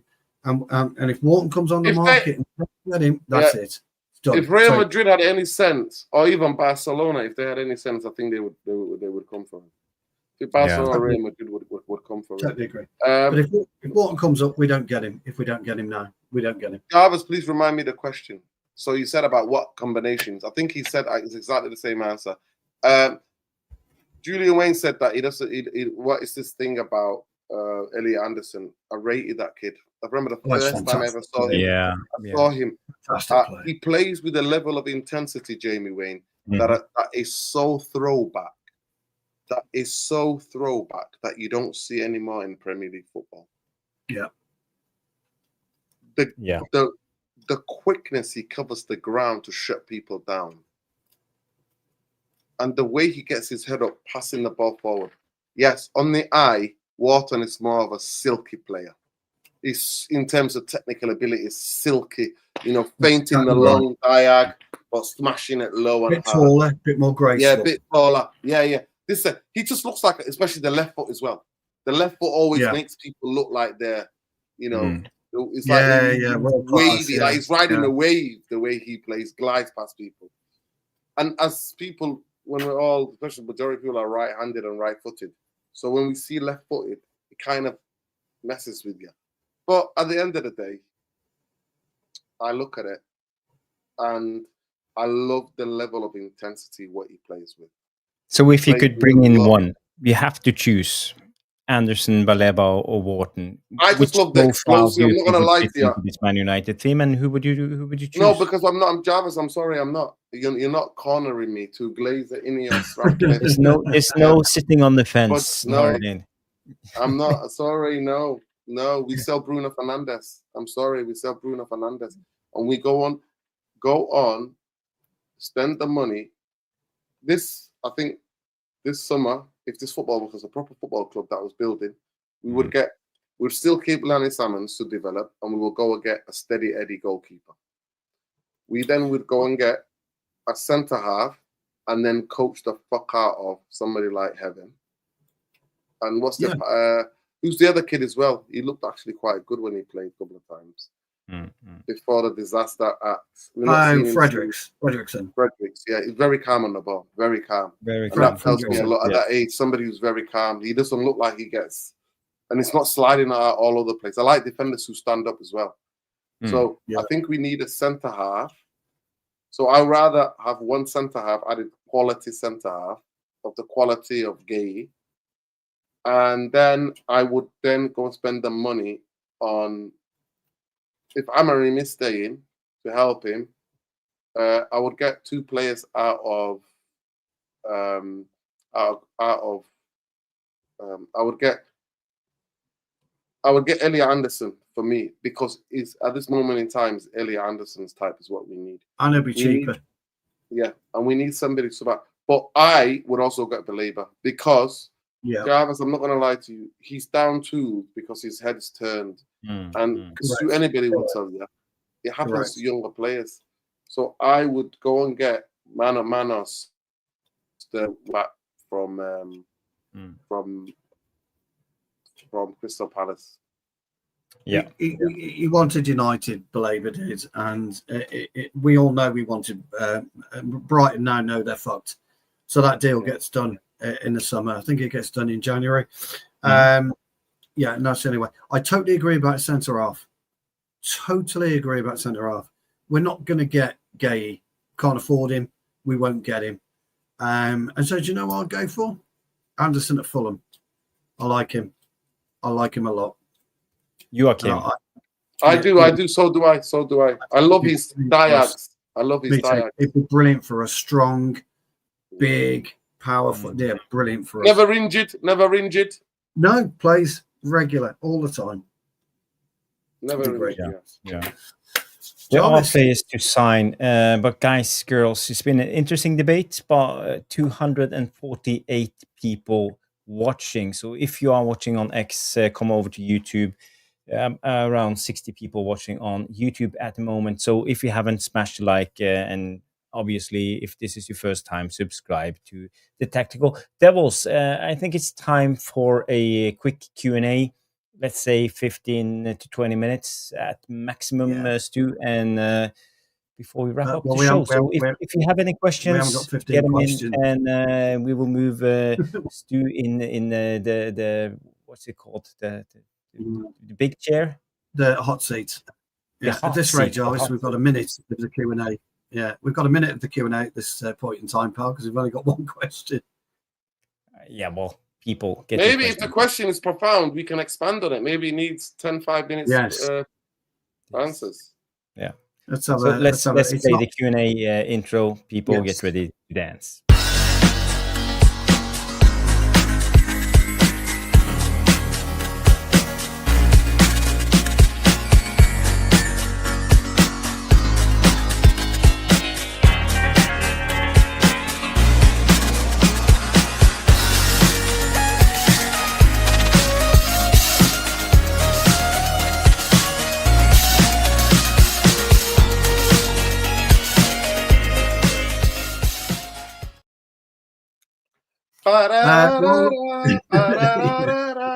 The old big box, little box.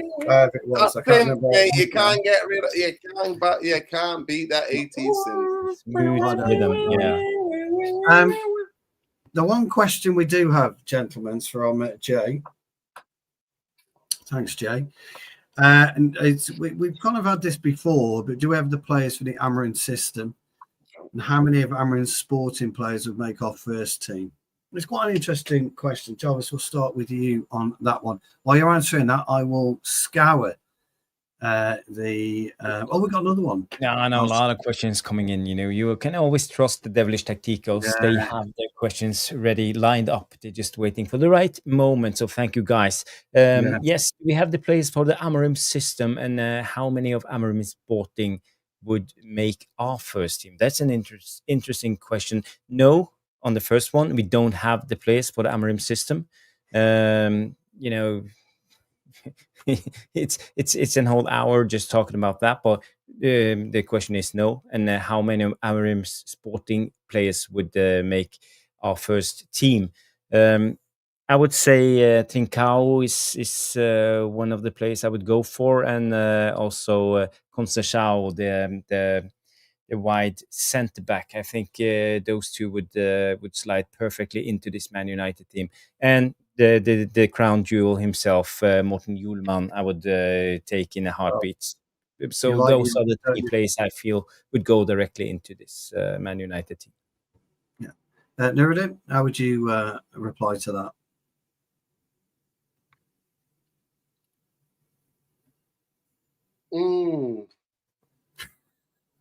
Well, I think Kwanda would have. I think Kwanda would have been a brilliant ball carrier. He's rocking up at Chelsea, isn't he, Kwanda? Yeah. I mean, yeah, because he wants to become a winger. He doesn't want to play as a wing back, apparently. Yeah. Yes. And we're too slow to get things done. I think that one of the number 10s and the left wing back, they had the rhythm. They knew already, and sometimes that's specific. But to answer the first part of the question, no, and we knew it. We predicted it. We predicted what they were going to do. We said they're not going to fully back him because no coach has ever been fully backed. The closest we ever came, and he wasn't even fully backed. He was nowhere close. Was Ten Hag with his veto. But for me, I think even if he got all of Amarin's players, the perfect players, I think he still would have struggled because the Premier League is no joke, people. What tier would you guys call Portuguese league? What tier? They produce good players who go on to do amazing things, but in that league, you're only facing Braga, Porto, and Benfica. Let's be real. Yeah, you're looking at League One. If you're Sporting, you're only playing 3 other competitive games at home and away. Yeah, no, it's a good point, that is. Good question, Jay. I'm kind of going to answer with the following. I agree with the lads. I don't think we have the players to play system. Although I should think players should be system adaptable anyway, Jay, as you know. But we don't have the right players to play system. And the lads are right. Jarvis made this point, Nuruddin, on your show, actually, a couple of weeks ago, that the Portuguese league is not comparable to the Premier League. Yeah. You made it last time you were on the show, Nuruddin, made it quite very, very plain. And I agree with you. So, no, we're in a bit of a lose-lose situation at the moment. And so is Amarin. But really good question. Very quick one. Jay, hope that answers your question, Bob. Very quick one. Quick score prediction for tomorrow. Sunday even. Why did I say tomorrow? Sunday. Jarvis, start with you. I think we'll lose the game. So, but I think we score on Anfield. I think we will go out and try to attack. So let's say 3-1 Liverpool. Okay. Sorry. Can they turn on the performance that we had last season? If that should go by anything, we've got worse last season. It was the worst Man City team we faced in a long, long time. And United are beating really good City teams at the Etihad. Yes. So if that follows, and remember, City were on the ropes. All the pressure was on Pep and the City team. They got us. They went 2-0 up, defended for their lives. And then they went 3-0 up and he brought on a defender to lock it up.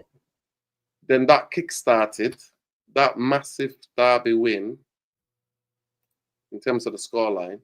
Kick-started City's season. Liverpool have lost 3 in a row. They have. If they know if they beat us, it will kick-start their season back on track because it's the bigness of the game. because it's been the biggest game in English football. So, What's your prediction? I think it might be 2-1 Liverpool, or United just get a draw, 1-1 or 2-1. Okay, so 3-1 from Jarvis to Liverpool. But then, sorry, Stu. I remembered that we're playing Bruno and Casemiro, so it's 3-1 to Liverpool. 3-1 to Liverpool. Well, I just remembered. I was like, this is the game where it gets all the. This is the game where it gets all the freedom, all of the space. Verts as an absolute, So I was asked this question. Next question: how many will we lose by this weekend, guys? Manchester United 2, Liverpool 1. I'm with Jay on this one. I think we're going to sneak a win. I do. I think Lamans is going to absolutely go to Anfield and boss it. Another match performance. And I think Sesko. Yeah, and I think Sesko scores as well. But unfortunately, we go 1-0 down to Ekitike. But I think we beat them 2-1. That's what I think. Although Jarvis laughs at me, Nuruddin, because I've been solid all season. We're going to win. And we've been a bit mixed. So. I'm glad I said we're going to lose to balance it out. Yeah, we're going to. Yeah, exactly. Luan France, Jarvis, could you just give Luan a quick rundown on what Rashford said? He joined late. Yes, the tweet is as follows. Let me just bring it up. Luan, he said that Marcus Rashford came with a comment to ITV. I think it's a Spanish news outlet or TV channel or something. He said, I feel like I've been in an inconsistent environment for a very, very long time. So it's even more difficult to be consistent. And I think consistency is what I need to bring into my game. And yeah, I'm looking to do that. So, you can interpret it like it's a dig to Man United because we don't have a stable environment for players. But you could also interpret it as Marcus Rashford having some self-awareness and actually starting to take into account that he needs to put in more consistent performances. Not blaming anyone else but himself. Maybe he's talking about this entourage, it's not just black and white. So we had the debate in the beginning of the show. So if you want to see the beginning, just go back after we end the show. So big up, Luan. Again, Luan, thank you for your super chat. That was great. Redall, we'll come back to this one. We're just giving you our score predictions. To actually team selection, we won't do tonight, Redall. We will do Thursday. So if you tune in on Thursday, but you have had our score predictions, just to remind you, Jarvis says we will lose 3-1. Well, we can talk about one thing when it comes to the lineup. Let's say, who would you pick?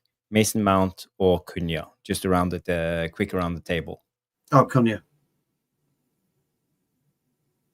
Noraldin? Mount. I think Mount will get 2-1 here, but I would go Cunha over Mount. Yeah, I agree with you. I would have picked... I'm not quite sure. I think it's a tough one, but I think Mason Mount in the 10.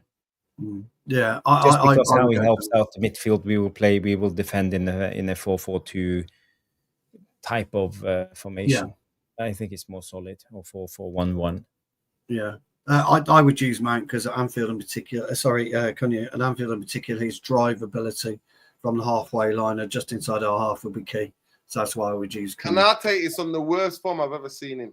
He is. I would be targeting Kanate, and so I tell you, so is Van Dijk. Yeah, Van Dijk's got his dick up his ass at the moment. It's brilliant for us. Absolutely brilliant. So I saw African Twitter doing some of the maddest memes ever. You know how when Casado took the shot, he turned like that. They put some African music over him, and they changed the photo angles, and they zoom in on his backside, and they're doing all sorts of things. But honestly, African Twitter is hilarious. Brilliant. These people score-wise, Jarvis went with 3-1. Nuruddin went with 3-1, 2-1, and 1-1. so Nuruddin's covered all. Yeah, because you know what? I thought, you know what? Let me be hopeful. You know what? And then I thought Bruno running around, even though he had the best game of his Manchester United career, but absolutely the best game last season. Then I thought the way he's been playing this season and Casemiro's older, slower, we're gonna get buried. Yeah, but it's a real problem. I went with the 2-1 win. So, but tune in Thursday, please, and you will see. Are you joining us Thursday, Nuruddin? Thursday, I'm working. Thursday, Oh, I'm okay. But you know, maybe Nuruddin can send Jarvis his team, and then we can. Yeah, I can do that. Yeah. I can do that. 100%. That'd be good. I'm gonna do the preview. I'm gonna do the preview on Friday. Yeah, we know more on Friday after the press conference, and you know, it's always got a Thursday, isn't it? Yeah. Because the game is on Sunday. Yeah, the game is on Sunday. Yeah. So Sunday 4:30. Yeah, Sunday 4:30. Great. So what we got next? Red Horse. So tune in Thursday night, pal, and me and Jarvis will give you ours, and Nuruddin will put his in as well. But we will break it down more tactically. We'll break it down. I haven't looked into Arne Slot's, you know, newest tactics this season. I know what he did last season, but it will be interesting. I will actually do some research. I'm looking forward to it as well. Tune in Thursday. Well, last season he just kept it. Last season he kept with the same thing. He just gave them a bit more. Yeah, that's why he's struggling. Defensive responsibility. But last year they weren't great. That's probably one of the worst Liverpool teams to win a league for me. Oh God, because everybody else was shit. Yeah, everybody else was shit, including us. Exactly. We were so shit. We were worse than the team that went down. And I have to explain that to people, Stu and Jarvis. No, we were. When I tell them that 1970 team that went down only played, they got 2 points for a win. Big up Pete. Yeah, they did get 2 points for a win. My football career started out with 2 points for a win when I was 5. So,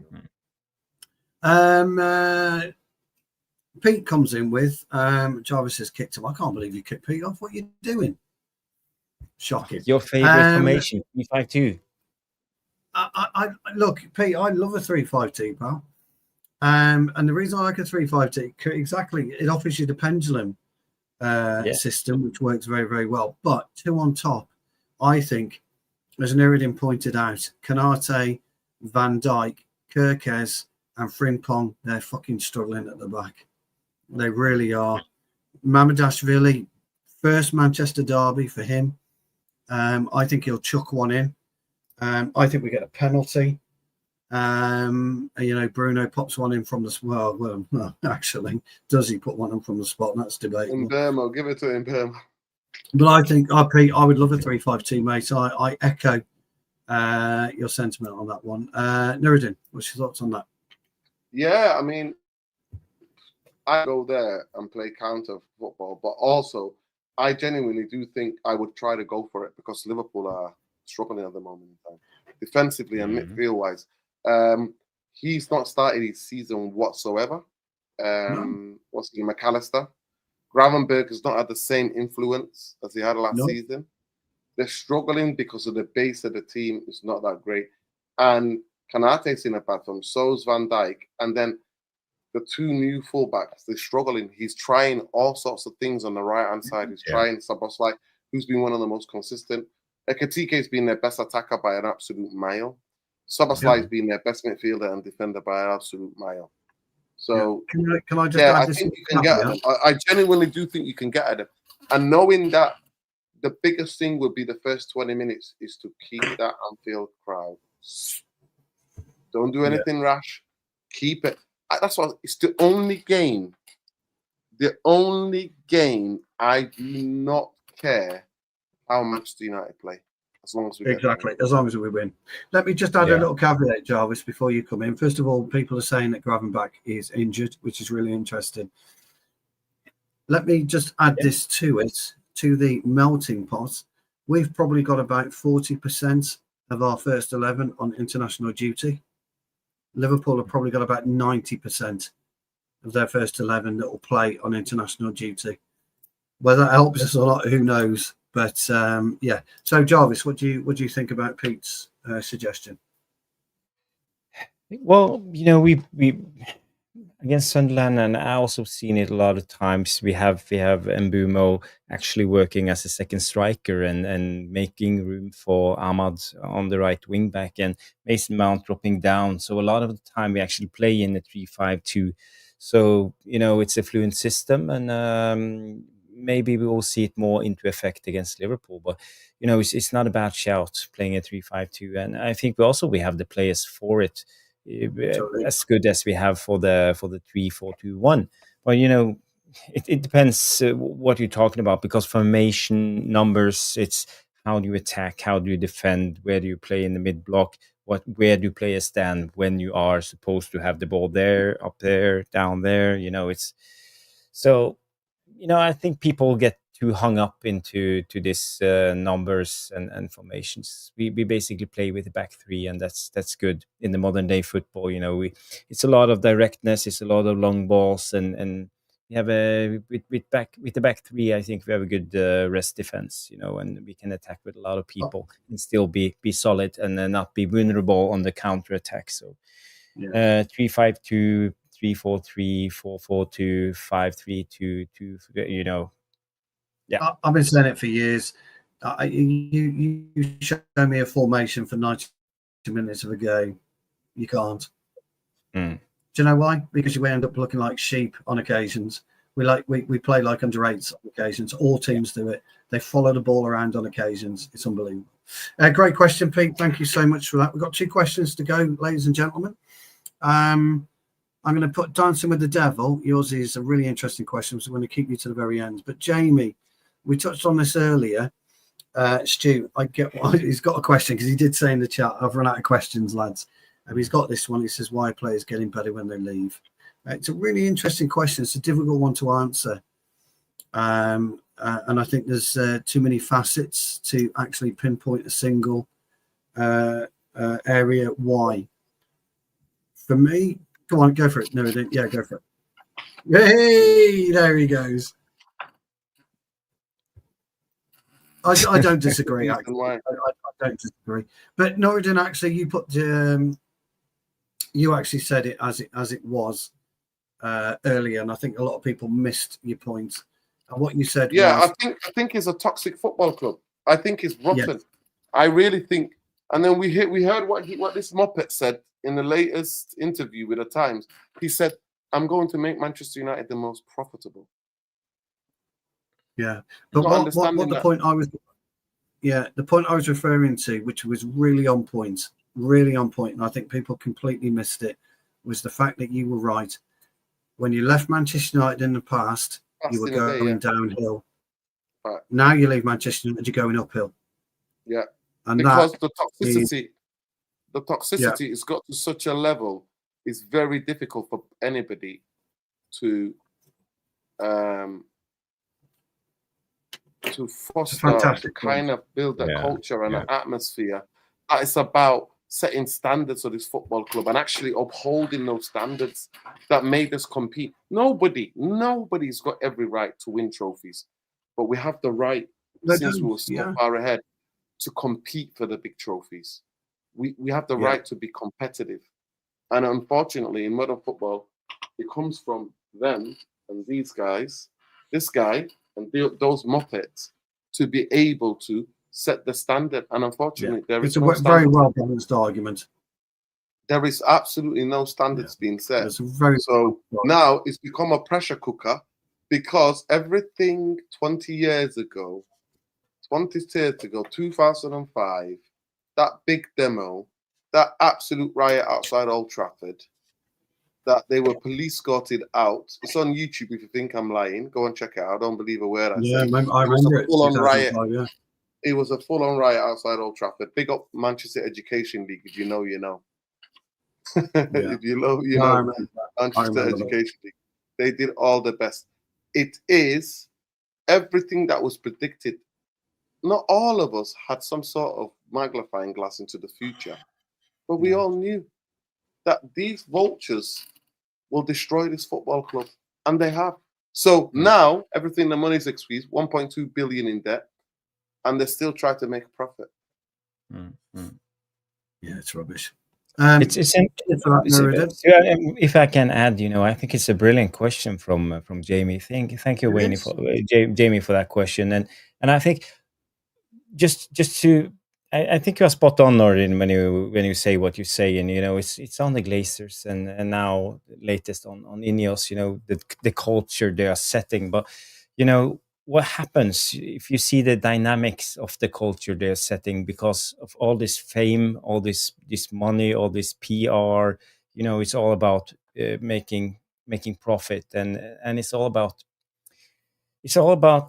getting out there to the masses, through media, and I think that's maybe one of the reasons our players regress when they are playing at Man United, because as a human being, you get trapped by your own fame.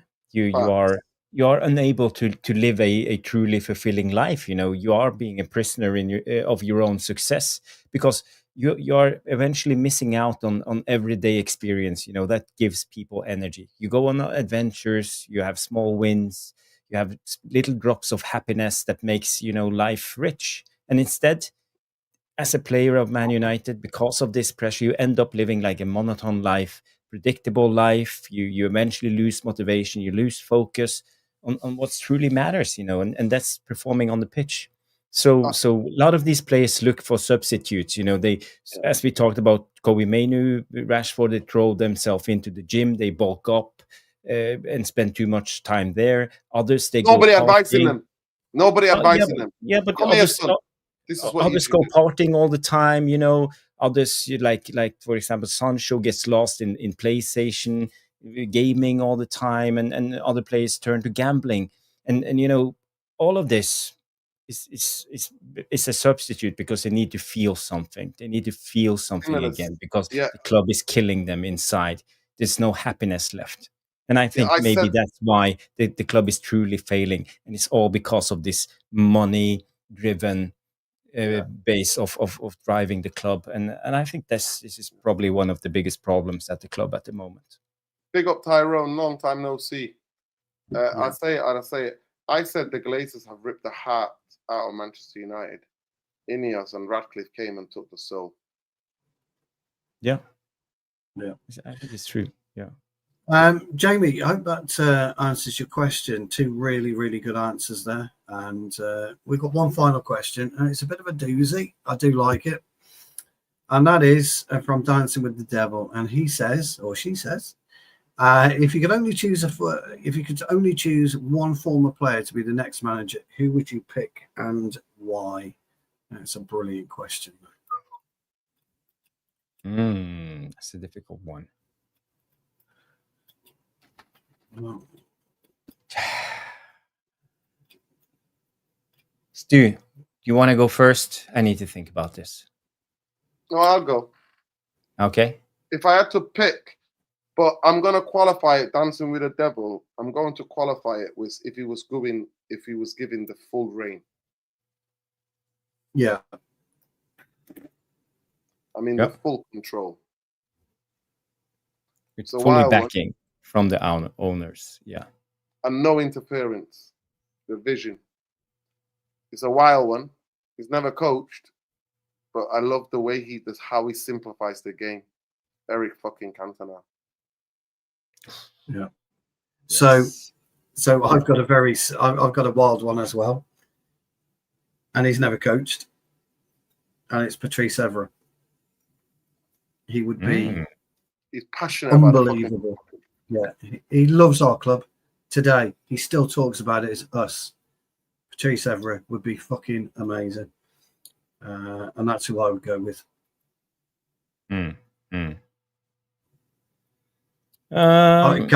Great shout, by the way.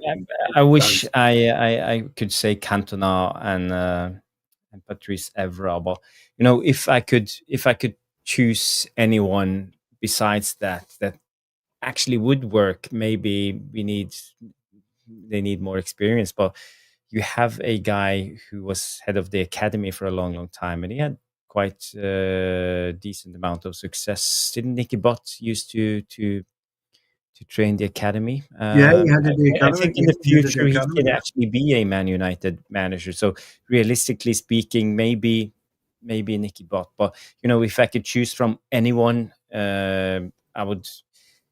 I know he didn't succeed, but I love the guy anyway, Brian Robson.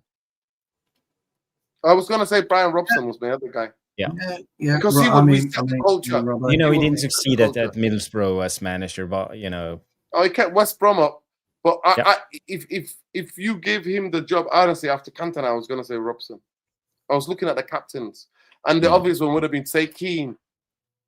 Yes. But I didn't. Yes. I'm saying Cantona. Cantona is the wild one because I just love the way if you ever said Cantona speak about football, the simple. Very in which he intelligent. talks about it. What I actually like about this question is he didn't stipulate. There was no stipulation attached to it, and that's why I like the questions. It gives you the freedom to put somebody in place that would actually own the club, not from a financial point of view, but from an ex-player type of. He understood the club, and I think Evra for me it just epitomises what a footballer is all about. I love him to bits. I've got a question for you guys. Yep, shoot. Whee! So I'll give you my answer after you two have answered. Yeah. If we dream, because it's all about dreaming, and it's called manifesting. It's what the kids have told me. Manifesting. None of you and Stu Jarvis are into manifesting. But say it out loud and things will come true.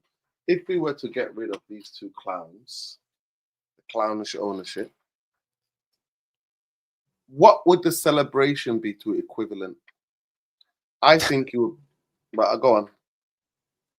It's easy. It's an easy one, that for me. 99. Yes. Barcelona 99. The celebration, when that news broke, it would be, because I was in the new camp and I've experienced it. It would be that. I know, yeah, it would be that. To be fair, Stu, I was one of my best nights in Manchester. Oh my effing God. The horns, beep, beep, beep. Around Rusholme, everybody coming out. We went to Town Hall. I went to Town Hall. And there was an Italian restaurant, Town Hall, opposite Town Hall. There was Fergie used to go there, actually eat there a lot. It was an Italian restaurant, and the owner is Italian, massive United fan. He started handing out bottles of wines and champagne, and all the girls got into the fountain. Some of the guys got into the fountain, and everybody was taking their tops off, women and men. Yeah, it was absolutely. It would be amazing. Yeah, it'd be bedlam like that. I mean, it was bedlam in Barcelona. Also, I experienced. You didn't sleep. I'm guessing no sleep that night. No sleep. Just being out. No sleep. No, I was on it for 2 days solid, completely. I was knackered. It took me a week and a bit to recover. A week and a bit. Yeah, and I was also in Turkey in '94 when we played Galatasaray. I wasn't at Galatasaray, but I was in Turkey. I was in the country. I'll ask about that, Stu. I'll just quickly ask about that. When the last few minutes, did you give up or did you think? Did you stick to the script of the season that we always scored late goals? We were never beating this team. Wasn't the great? Do you know when I knew we'd win? Yeah. It's when I knew we'd win the game. When they hit the bar. Yeah. When Yanka hit the bar, exactly right. When Carsten Yanka hit the bar, and I think Mehmet Scholl hit the post, didn't he? Yeah. Was it Scholl? Mehmet Scholl hit Mario Basta. It was Scholl, yeah. Scholl hit it was the post. Scholl, yeah. Mehmet Scholl chipped it. He hit the bar. Yeah. But and you know what my heart went boom. At that minute, my heart went like that. When that bit happened, it went like that. I was unbelievable. And I remember me and my best friend, Mundo, one of our best friends. Yeah. On the same side, we would we would not go to the toilet even before the music champions. We were so superstitious. It was unbelievable. And I watched it in my friend's gaff. And at that time, because United were so much, some of my friends hated United. We called it the headquarters of ABU, anybody but Manchester United. Oh, and they were celebrating. They bought, some of our friends to take the piss out of us, they bought Bayern Munich shirts. They were upstairs. Some of them missed it. They were upstairs to get change, to get into their Bayern Munich tops. And that's when Sheringham scored. And when they were down, they were like, before they could go, oh my God, what is this? Solskjaer had scored. Yeah. It was being in the stadium. How many people fell? How many people fell from the different tiers, Stu? How many people? Loads, fucking tons. Because the thing is, we were right in the very gods, and the old New Camp. If you've ever been, it's dangerous as fuck. I've been there. Yeah. And when Sheringham scored, we went absolutely mad, and people were tipping over and falling down tiers.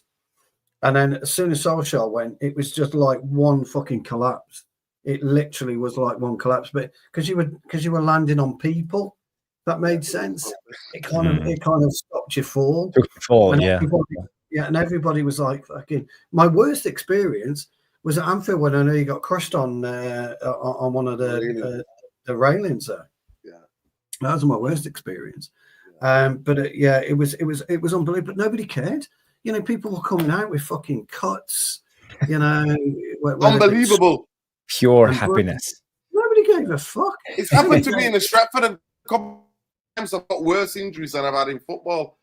Yeah, like my ankle. So I'm like, what is this grape? What's this graze? Oh yeah, that guy fell all the way on top of us. Yeah, somebody's fucking kid. I took Jakey there when Jakey was 10. And but Berbatov scored 5 against Blackburn on Boxing Day, if you remember, scored a penalty. Oh, well, the day that Phil Neville played in midfield. No, that's not the day that Phil Neville played in midfield. It was did he play in midfield? He might have played in midfield that day. But Jakey was 10, and Jakey couldn't believe it. And I got us. I bought us a ticket taxi because we had season tickets in the Stretford end, but in the International Lounge. Sorry. Right behind the goal was fucking brilliant. And Jakey, 10 years old, he couldn't believe it. He said, "Dad, this is great." And his little voice, he was gone. He got no voice left because he was shouting and screaming. I just looked at him, and I remember my uncle taking me when I was 7.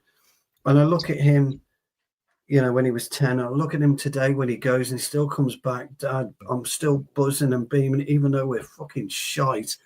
And that to me is what football's about. 100%. That's what I like the most. You know what it is? And it's that exacerbation of like that energy, that high, that collective energy, that raw. That is so raw. Like that. Yeah, you can't. You just can't believe it. It's honestly, I swear to God, it is that like.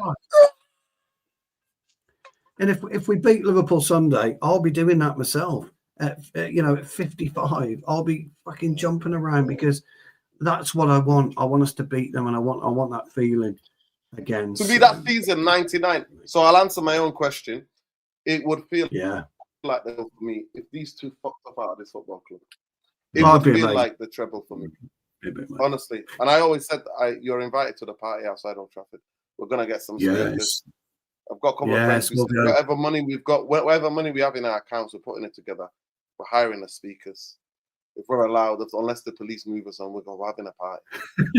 I don't know. A lot of the coppers down there are United fans, so they'll probably come on, get on with it and enjoy it. So, everybody, that was the last question. So thank you very much. Big up to Alien Tenno. That was amazing. Yeah. I remember I was in primary school and I came home from primary school and everybody's like, "You're gonna lose tonight. You're gonna lose." Because I went to school across the road from Main Road.